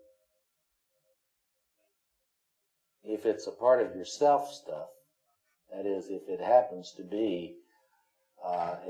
that you're just out of touch with some part of yourself and it's really angry with you, it will be back in other forms. So in other words, any of your self stuff is going to keep coming back because it intends to come home. Given half a chance, your self stuff will come home. But I would not be cavalier and dialogue with just anything, because if you get a sense that it's really, really toxic, you might want to wait. Even if you have the inclination to do so, you might want to wait until you're a lot stronger to do that. Yeah, go ahead. What were you going to say? Oh, yeah. Were you going to say something? Yeah. Okay, go ahead. I think we got somebody over here too. Go ahead. That was just about the question I was going to ask. Like, from a neurobiological standpoint, you know, we create whatever wires together, we can create these triggers that are our own that can be toxic to us. Yeah. Then there are the more toxic. I think you're making a distinction here. I think you're making a distinction here between what we've created that might be shadow and toxic versus what's really an archetypal, maybe evil or something. Yeah, I think you have to understand. I mean, if you look at Jung, he saw that evil was an archetypal reality, it wasn't just personal. And it's very inflated for you to think that you have created all the evil. So if you get a person that sort of thinks that they're evil, that's a big inflation. And you have to help them get over that inflation. Yes? If the archetypal self is always moving toward wholeness and balance, Yes. good and loving or something. I think it is. Okay. Then where do these evil archetypes? Well, not everything archetypal is in the archetypal self. The collective unconscious is not one with the archetypal self. There's huge amounts of things that are in the unconscious. Huge numbers of archetypes that are not a part of the self archetype. I mean, when I'm using the word self here, I'm talking about the things that have to do with creating the foundations for a human self. It's the archetypal ground of your personality. But that is not equal to the whole archetypal realm. Sometimes Jungians talk as if it is. I don't think so. I think that that everything in all of reality is archetypal. So are you saying the archetypal self is unique to each person, or it's archetypal? No, I don't think it's unique to each person. I think it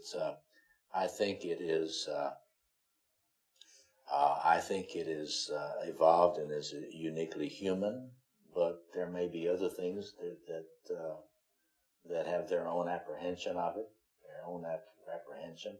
But I think we need to deal with the human experience of it first. I think that you can say that it in some ways is parallel with the universe. But so everything, that is, reality contains all of these entities, but not all of them are meant to be integrated into your personality. And that's the most important point. You can integrate everything that's meant to be in your personality. Yes, back here. Okay, sure. Okay, well, let's take our 15-minute break now, and then we'll come back and continue. And we're going to go to 3:30, right? Okay, so if you'll come back promptly in 15 minutes, we'll have about another hour. Please go on to the next part. Loving the Dragon. Understanding and living the ego-archetypal self relationship. Part 4.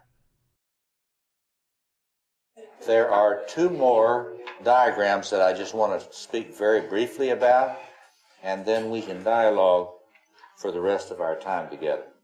And again, I want to tell the timekeeper to wave at me when it's 3:15, okay? Okay. So let's go to the next diagram. Now this is, I think you have this in your packet. In this, I have taken Theodore Milan's big books on psychopathology and his work on personality disorders, and I have plotted them along with the relevant archetypes. So here's Milan. He was not at all Jungian. He was doing his work on psychopathology on a purely empirical basis. He was not coming from one master theory. He was not a Freudian, a Gestaltist, you name it. He was a research psychologist interested in personality. He still is, that is. I keep talking about him as if he's not here with us. He is. In my view, he's still the reigning, supreme scientific psychologist who thinks about integration. So Milan, imagine me now, I've been working on these archetypal things, and then I come on Milan, and Milan says, there are basically 4 types of psychopathology. Oh yeah, that's kind of interesting. Well, what are they? Well, they are independent pathologies.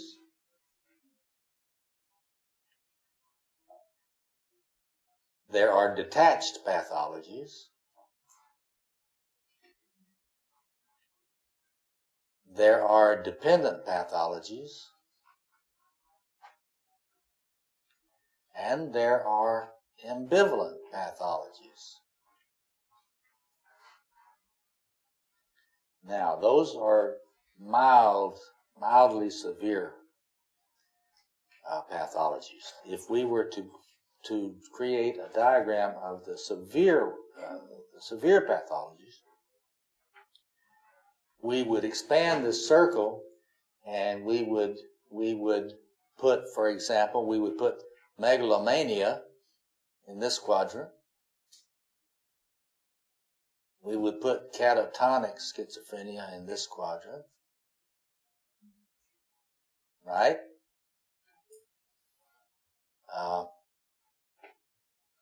And so on. We would put sadistic personality disorder and more severe paranoid personalities would be in this quadrant. Paranoid personality is a runaway hyperactive warrior system, because the warrior scans for danger. Follow me? So in other words, there is a geography of psychopathology. There is an anatomy of madness. And it's not just random. It's not all over the place. The collective unconscious has the most to do with what is psychopathology. So this is a point of integration. The more these in Milan's work, he has these circles he calls manifested behavior, interpersonal attitude, the self-image, the coping strategy. So that blew my mind. Now, when I discovered that, now what I've done, now notice, for clinical purposes, I have made a distinction between the male and the female. At the most basic level, there is no difference, because males and females have the same problem. They've got these 4 archetypal systems that they have to balance. But statistically speaking, they don't come at these the same way, and broadly statistically speaking, if you have a midlife woman, she has different life problems than a midlife man. And that is true even if now see, for example, in my own personal developmental journey, my mother had me named Roberta. I was supposed to be a daughter. So my brother was my father's, and I was my mother's, little Parsifal,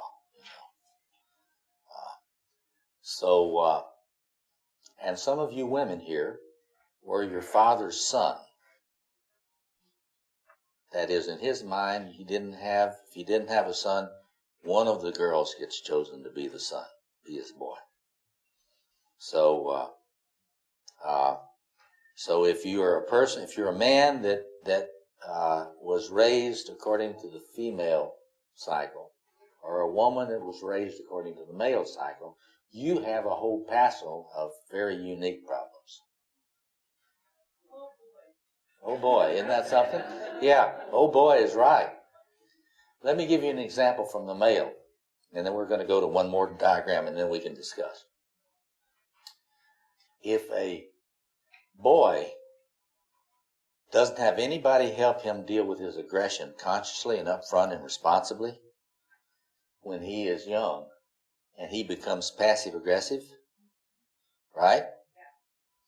He also has not gotten the capacity to set boundaries, so when he starts to be involved with a strong woman,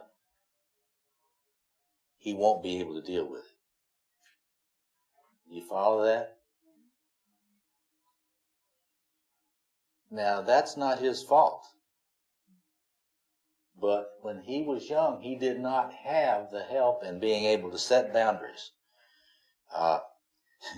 I'll say to all these men that I speak to from time to time, show me how strong you are, how much of a man you are, by how much you can stand toe-to-toe with a strong woman and not run in fear or try to attack her physically. because you can't think of anything to say. Men have a hard time thinking of things to say. They get, the female of the species inherited a brain that's much better verbally. Literally. The female brain is much better at going from affect to verb, to articulation. Males are slow. A woman can turn a man around and spin him around and have him cut to pieces verbally without him being able to say, It's the truth. That's behind a lot of domestic violence. Huh?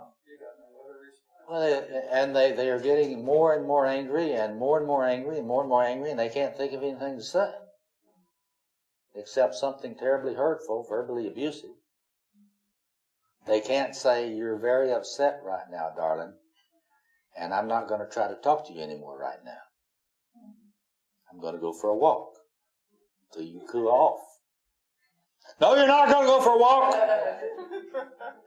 Listen, and if you got people that are having that problem, you give them John Lee's book I told you about. Growing Yourself Back Up. He's got that book full of techniques for couples to use to disconnect when they need to, because if they keep talking, they're going to destroy something. I always tell men, never have a serious conversation after you've had a drink or after 10 o'clock at night. Never try to talk serious things with your spouse, and that's whether you're a gay man or a straight man. Because if you're tired or you've been drinking, you will not be able to have anything constructive come out of the conversation. It's going to be a mess. But anyway, that's because these guys are not as strong. A man that is involved in domestic violence is a weak man. That doesn't mean he's evil. It just means that he has not been helped to control his aggression and regulate it. So needless to say, I'm very interested in domestic peacemaking and the treatment of offenders, because offenders can be helped far beyond just shaming them. There's some really good people working on that. Okay, now is there anything? Well, I could go on and on about this. If I were teaching a seminar for therapists, I would be going into all this and trying to help them do differential diagnosis based on this. But anyway, Milan is there to be studied. It's wonderful material. He's brilliant.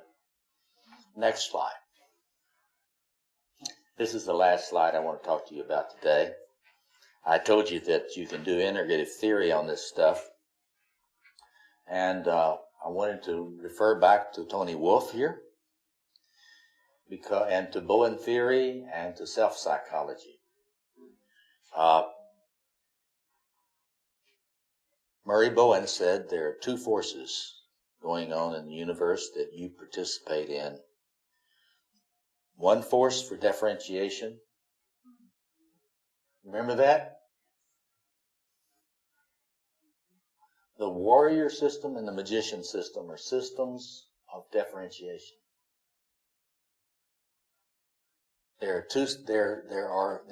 Bowen said there's a system for a merger, fusion. Royal and lover are systems for fusion. So these are very personal and intimate. These are very detached, emotionally, impersonal. Remember Tony Wolff? She said the Hetera and the mother were personally related. This is what she was talking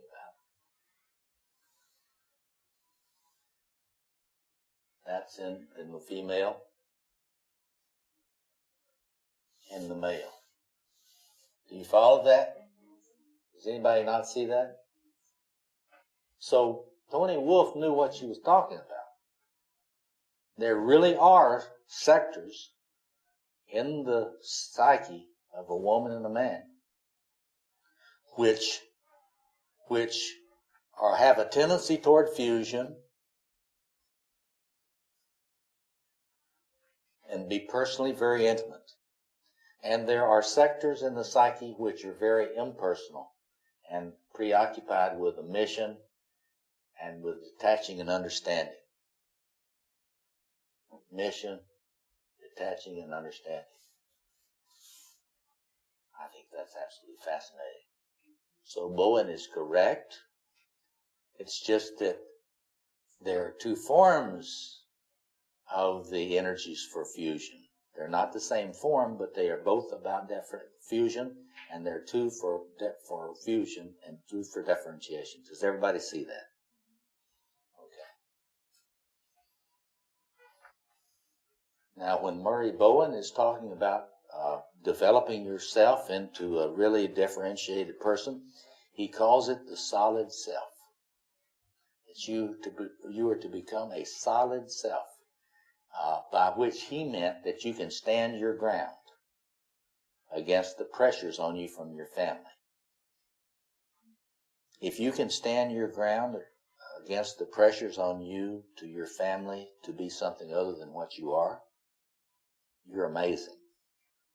Bowen said he never could do it very well. I love that about Murray Bowen. He was honest about how hard it is to differentiate from the family of origin. And he's got a differentiation scale that you should all look at and compare to your Jungian thought. We could call it an individuation scale and parallel them together. Okay. Now, Heinz Kohut and Ernest Wolfe talked about self-object functions.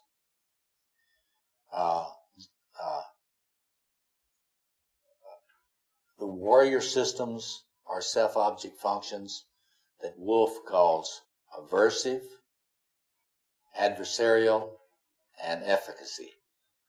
All three of those that Wolfe talks about, Ernest Wolfe in Treating the Self, if you just look at it, self-object functions, they are warrior functions. And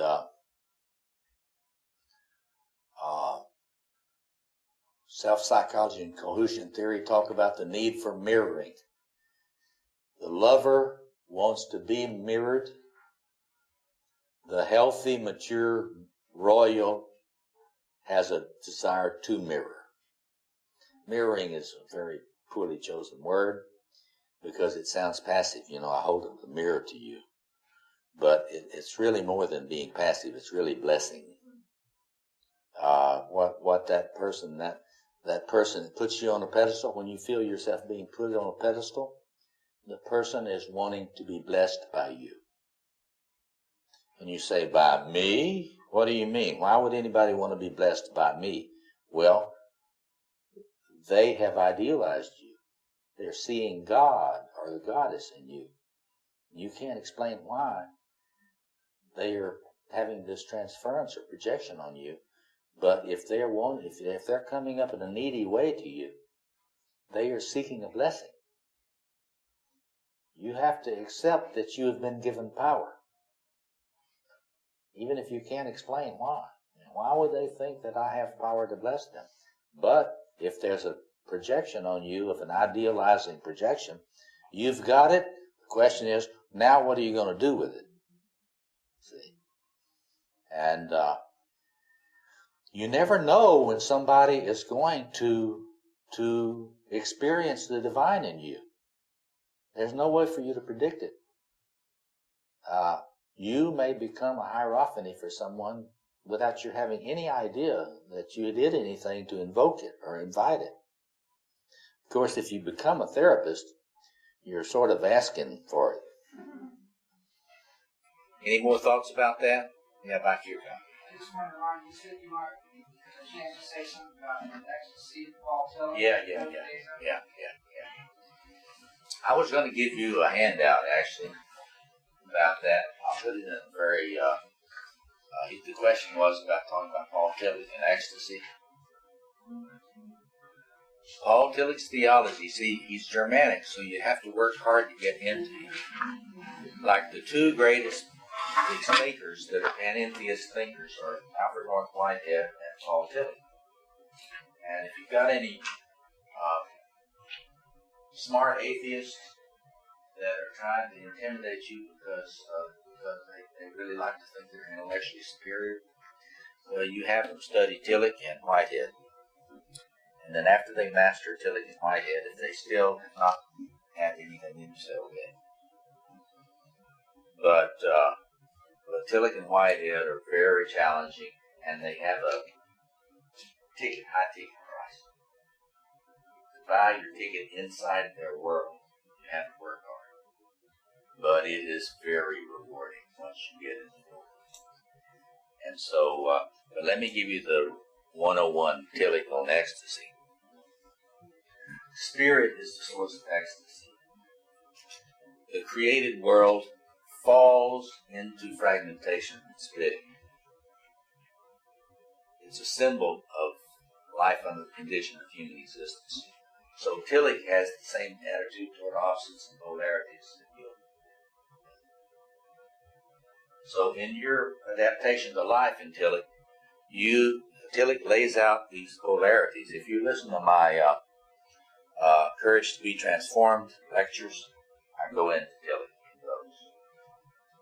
So, but Tillich and Jung belong together, and John Dourley has written some thoughtful books relating. He's a Jesuit analyst, The Illness That We Are, and some books on Jung and Tillich. So I recommend that you look at Dourley's work to get a sense about why I say Jung and Tillich belong together. But anyway, ecstasy is a result of it being encountered by the Spirit with a capital S. Spirit can come in anywhere in your life. Tillich thought for him that art was where he does his spirit. He had a horrific life, and I won't go into his biography now, but if you get online and you read the Wikipedia article on Paul Tillich, just read that Wikipedia article. It's very fine. But ecstasy is spirit fueled. It breaks into the ordinary experience, and when that happens, the ecstasy pulls you up into unification, ecstatic union. So you could say that for Tillich, the spirit plays the role of the archetypal self. Capital S spirit and archetypal self function the same. And this stage over here that I talk about is stage 7. That is an ecstatic place. And people make the mistake of thinking, number one, that you can live in ecstasy easily.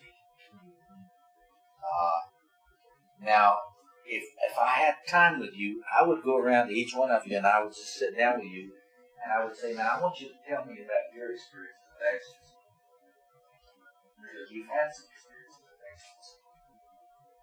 And then what I would try to do is I would try to help you weave that into a narrative whereby you are not alienated from ecstasy. That you understand that, see, once you have an experience of ecstasy, you can never forget it. Once you touch it, you're not the same person ever again. And so Tillich believed. Now Tillich was a Lutheran, so he was a Protestant. So he had a kind of a dark vision about how much time he would spend in ecstasy. He was a post-traumatic stress syndrome sufferer, and he never had these therapists. He befriended Karen Hornheim in order to get close to her. She spoke at his funeral. But anyway, his whole theology can only be understood if you understand that it's a theology of ecstasy. And of course, it's hard to look at the systematic theology of those big 3 volumes and understand that that's a theology of ecstasy, but it really is. So if anybody understands it, they understand it. Now I was going to show you.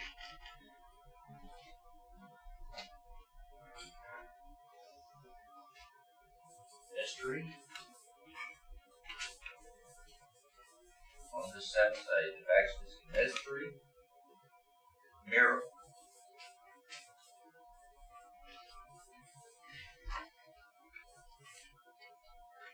This is all revelation. See, when you have an experience of ecstasy, fertility, it is an experience of revelation. And this thing about the miracle, a miracle is not a breaking of the laws of nature, fertility. It is something happening synchronistically in a positive way that you could never have predicted. So, if you have eyes to live a synchronistic life and you have synchronicities, you're experiencing miracles all the time. And in fact, the more you get into stage 7, everything is a miracle to you. You don't, that's some great, I forget who it was, some of you probably know, but either everything's a miracle or nothing is. Einstein. So, miracle, mystery, and this is revelation. So Tillich knew there was such a state because he was so wounded he had a hard time living in it. But he knew a lot about it, and he could talk about it. And the most sophisticated discussions of ecstasy, in fact, when I do the last part of this Loving the Dragon book, I will talk about the interface here about ecstasy. But my message is not so Lutheran. It's Tillich's. I think that's your birthright. I think living an ecstatic life is possible for you. And I think that if you sought out healing more than Tillich did, that you can experience it more than time. And it's not like Pentecostal speaking in tongues and dancing. It's not that way all the time. It's that way some of the time. But a quiet joy, quiet, peaceful joy is possible for you. And another thing I would do is I would go into your experiences of joy. When did you experience joy? Some people have not had very many experiences of joy. Some people never had anybody help them understand what joy is. But it's a possibility for you. And the goal would be to get to the point where you spend more time knowing your joy. It's not the same thing as happiness. It's not that shallow. It's very deep and calm. And so, if I had more time, I'd talk more about that, but I want to open it up to other questions. But anyway, look at the courage to be and the dynamics of faith and study them very carefully. Until no sentence is wasted. Every sentence is there for a reason. And now you can actually get recordings, audio recordings of Tillich speaking. You didn't know that was possible until just recently. Part of the Kairos.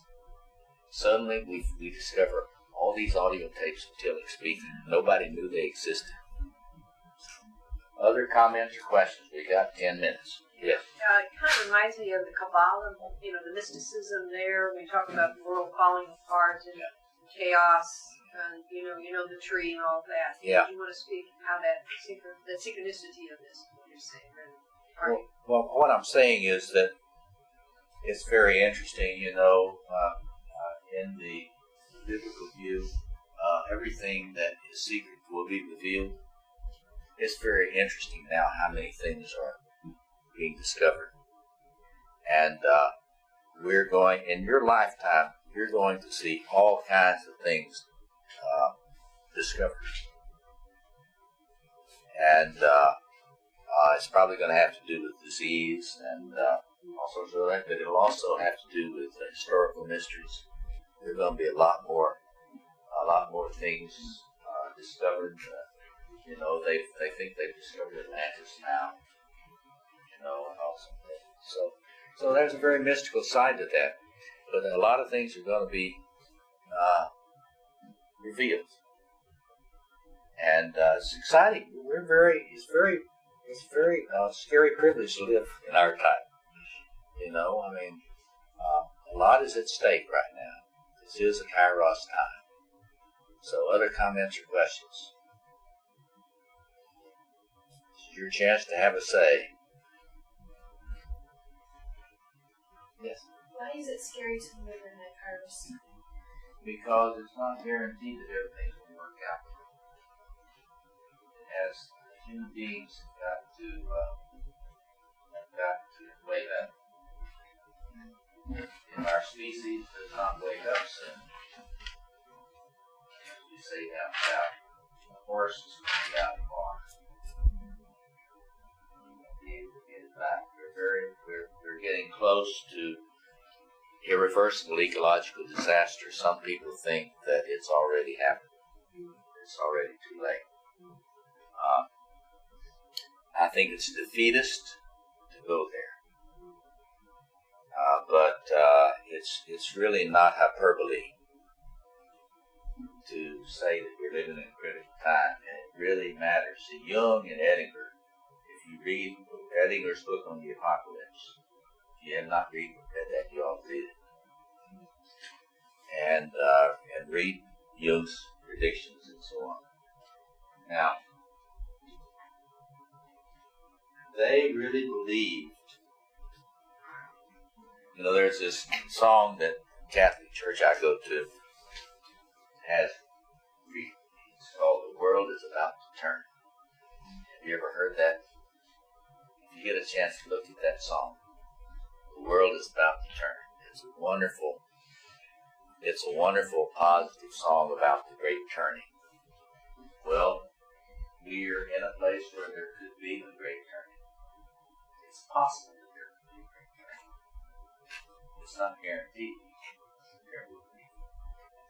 Human beings are capable of enormous egotism and selfishness and greed. And we've just been seeing an epidemic on it. We're seeing wider differentiation between the rich and the poor now than ever before. There's simply an epidemic of greed now, an epidemic of grandiosity, an epidemic of violence. All of these things are going on. It's not inevitable that they go on. And I'm not a person in despair at all. I'm full of hope. Why am I full of hope? Well, I'm full of hope because I know about the it.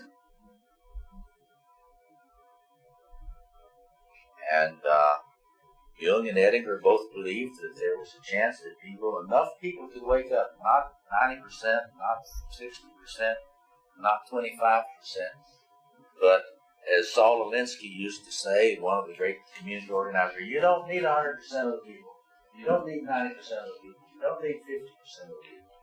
You don't need 20%. You don't need 10%. If you had 1%, just 1% of people, you can change the world. Margaret Mead, great female anthropologist, had the same view. All the great things that have happened have been a small, dedicated group. So don't minimize your own importance. What you do in terms of your own inner integration and your own quest for inner peace, that's contagious. So if you're just washing anxiety, try to do something to calm it. Try to do something to get calmer. And you'll make all the systems that you're a part of healthier. They cannot resist you. That's the hopeful thing. You get calmer, you get where you love more, you get wiser, however incrementally. It affects everything in the universe. That's hard science now. So I want to leave you on that note. You are very significant, and the inner work you do is significant. I'm not the first person. Jung's believed that. Edinger believed that. A lot of Jungians believe it deeply, and we're not the only ones that believe that. So I'll leave you with that word of hopefulness, and I want to thank you all very much for coming and giving me an opportunity to talk about all this stuff. It's been a great pleasure. This concludes Loving the Dragon, Understanding and Living the Ego-Archetypal Self Relationship, the second part of a lecture and workshop presented by Dr. Robert Moore at the C.G. Jung Society of St. Louis. The companion lecture, The Ego-Archetypal Self Axis, From Jungian Concept to Ecstatic Communion, is also available from IS Publications. This program is published by IS Publications. All content copyrighted 2011 by Dr. Robert Moore. This recording is copyrighted 2011 by IS Publications. For additional information about Robert Moore's theory of personal spiritual transformation, or to order other titles by Dr. Moore, please visit www.robertmoore-phd.com. To find out more about IS Publications, for reproduction permissions, or to order similar titles by other authors, please visit www.is-publications.com.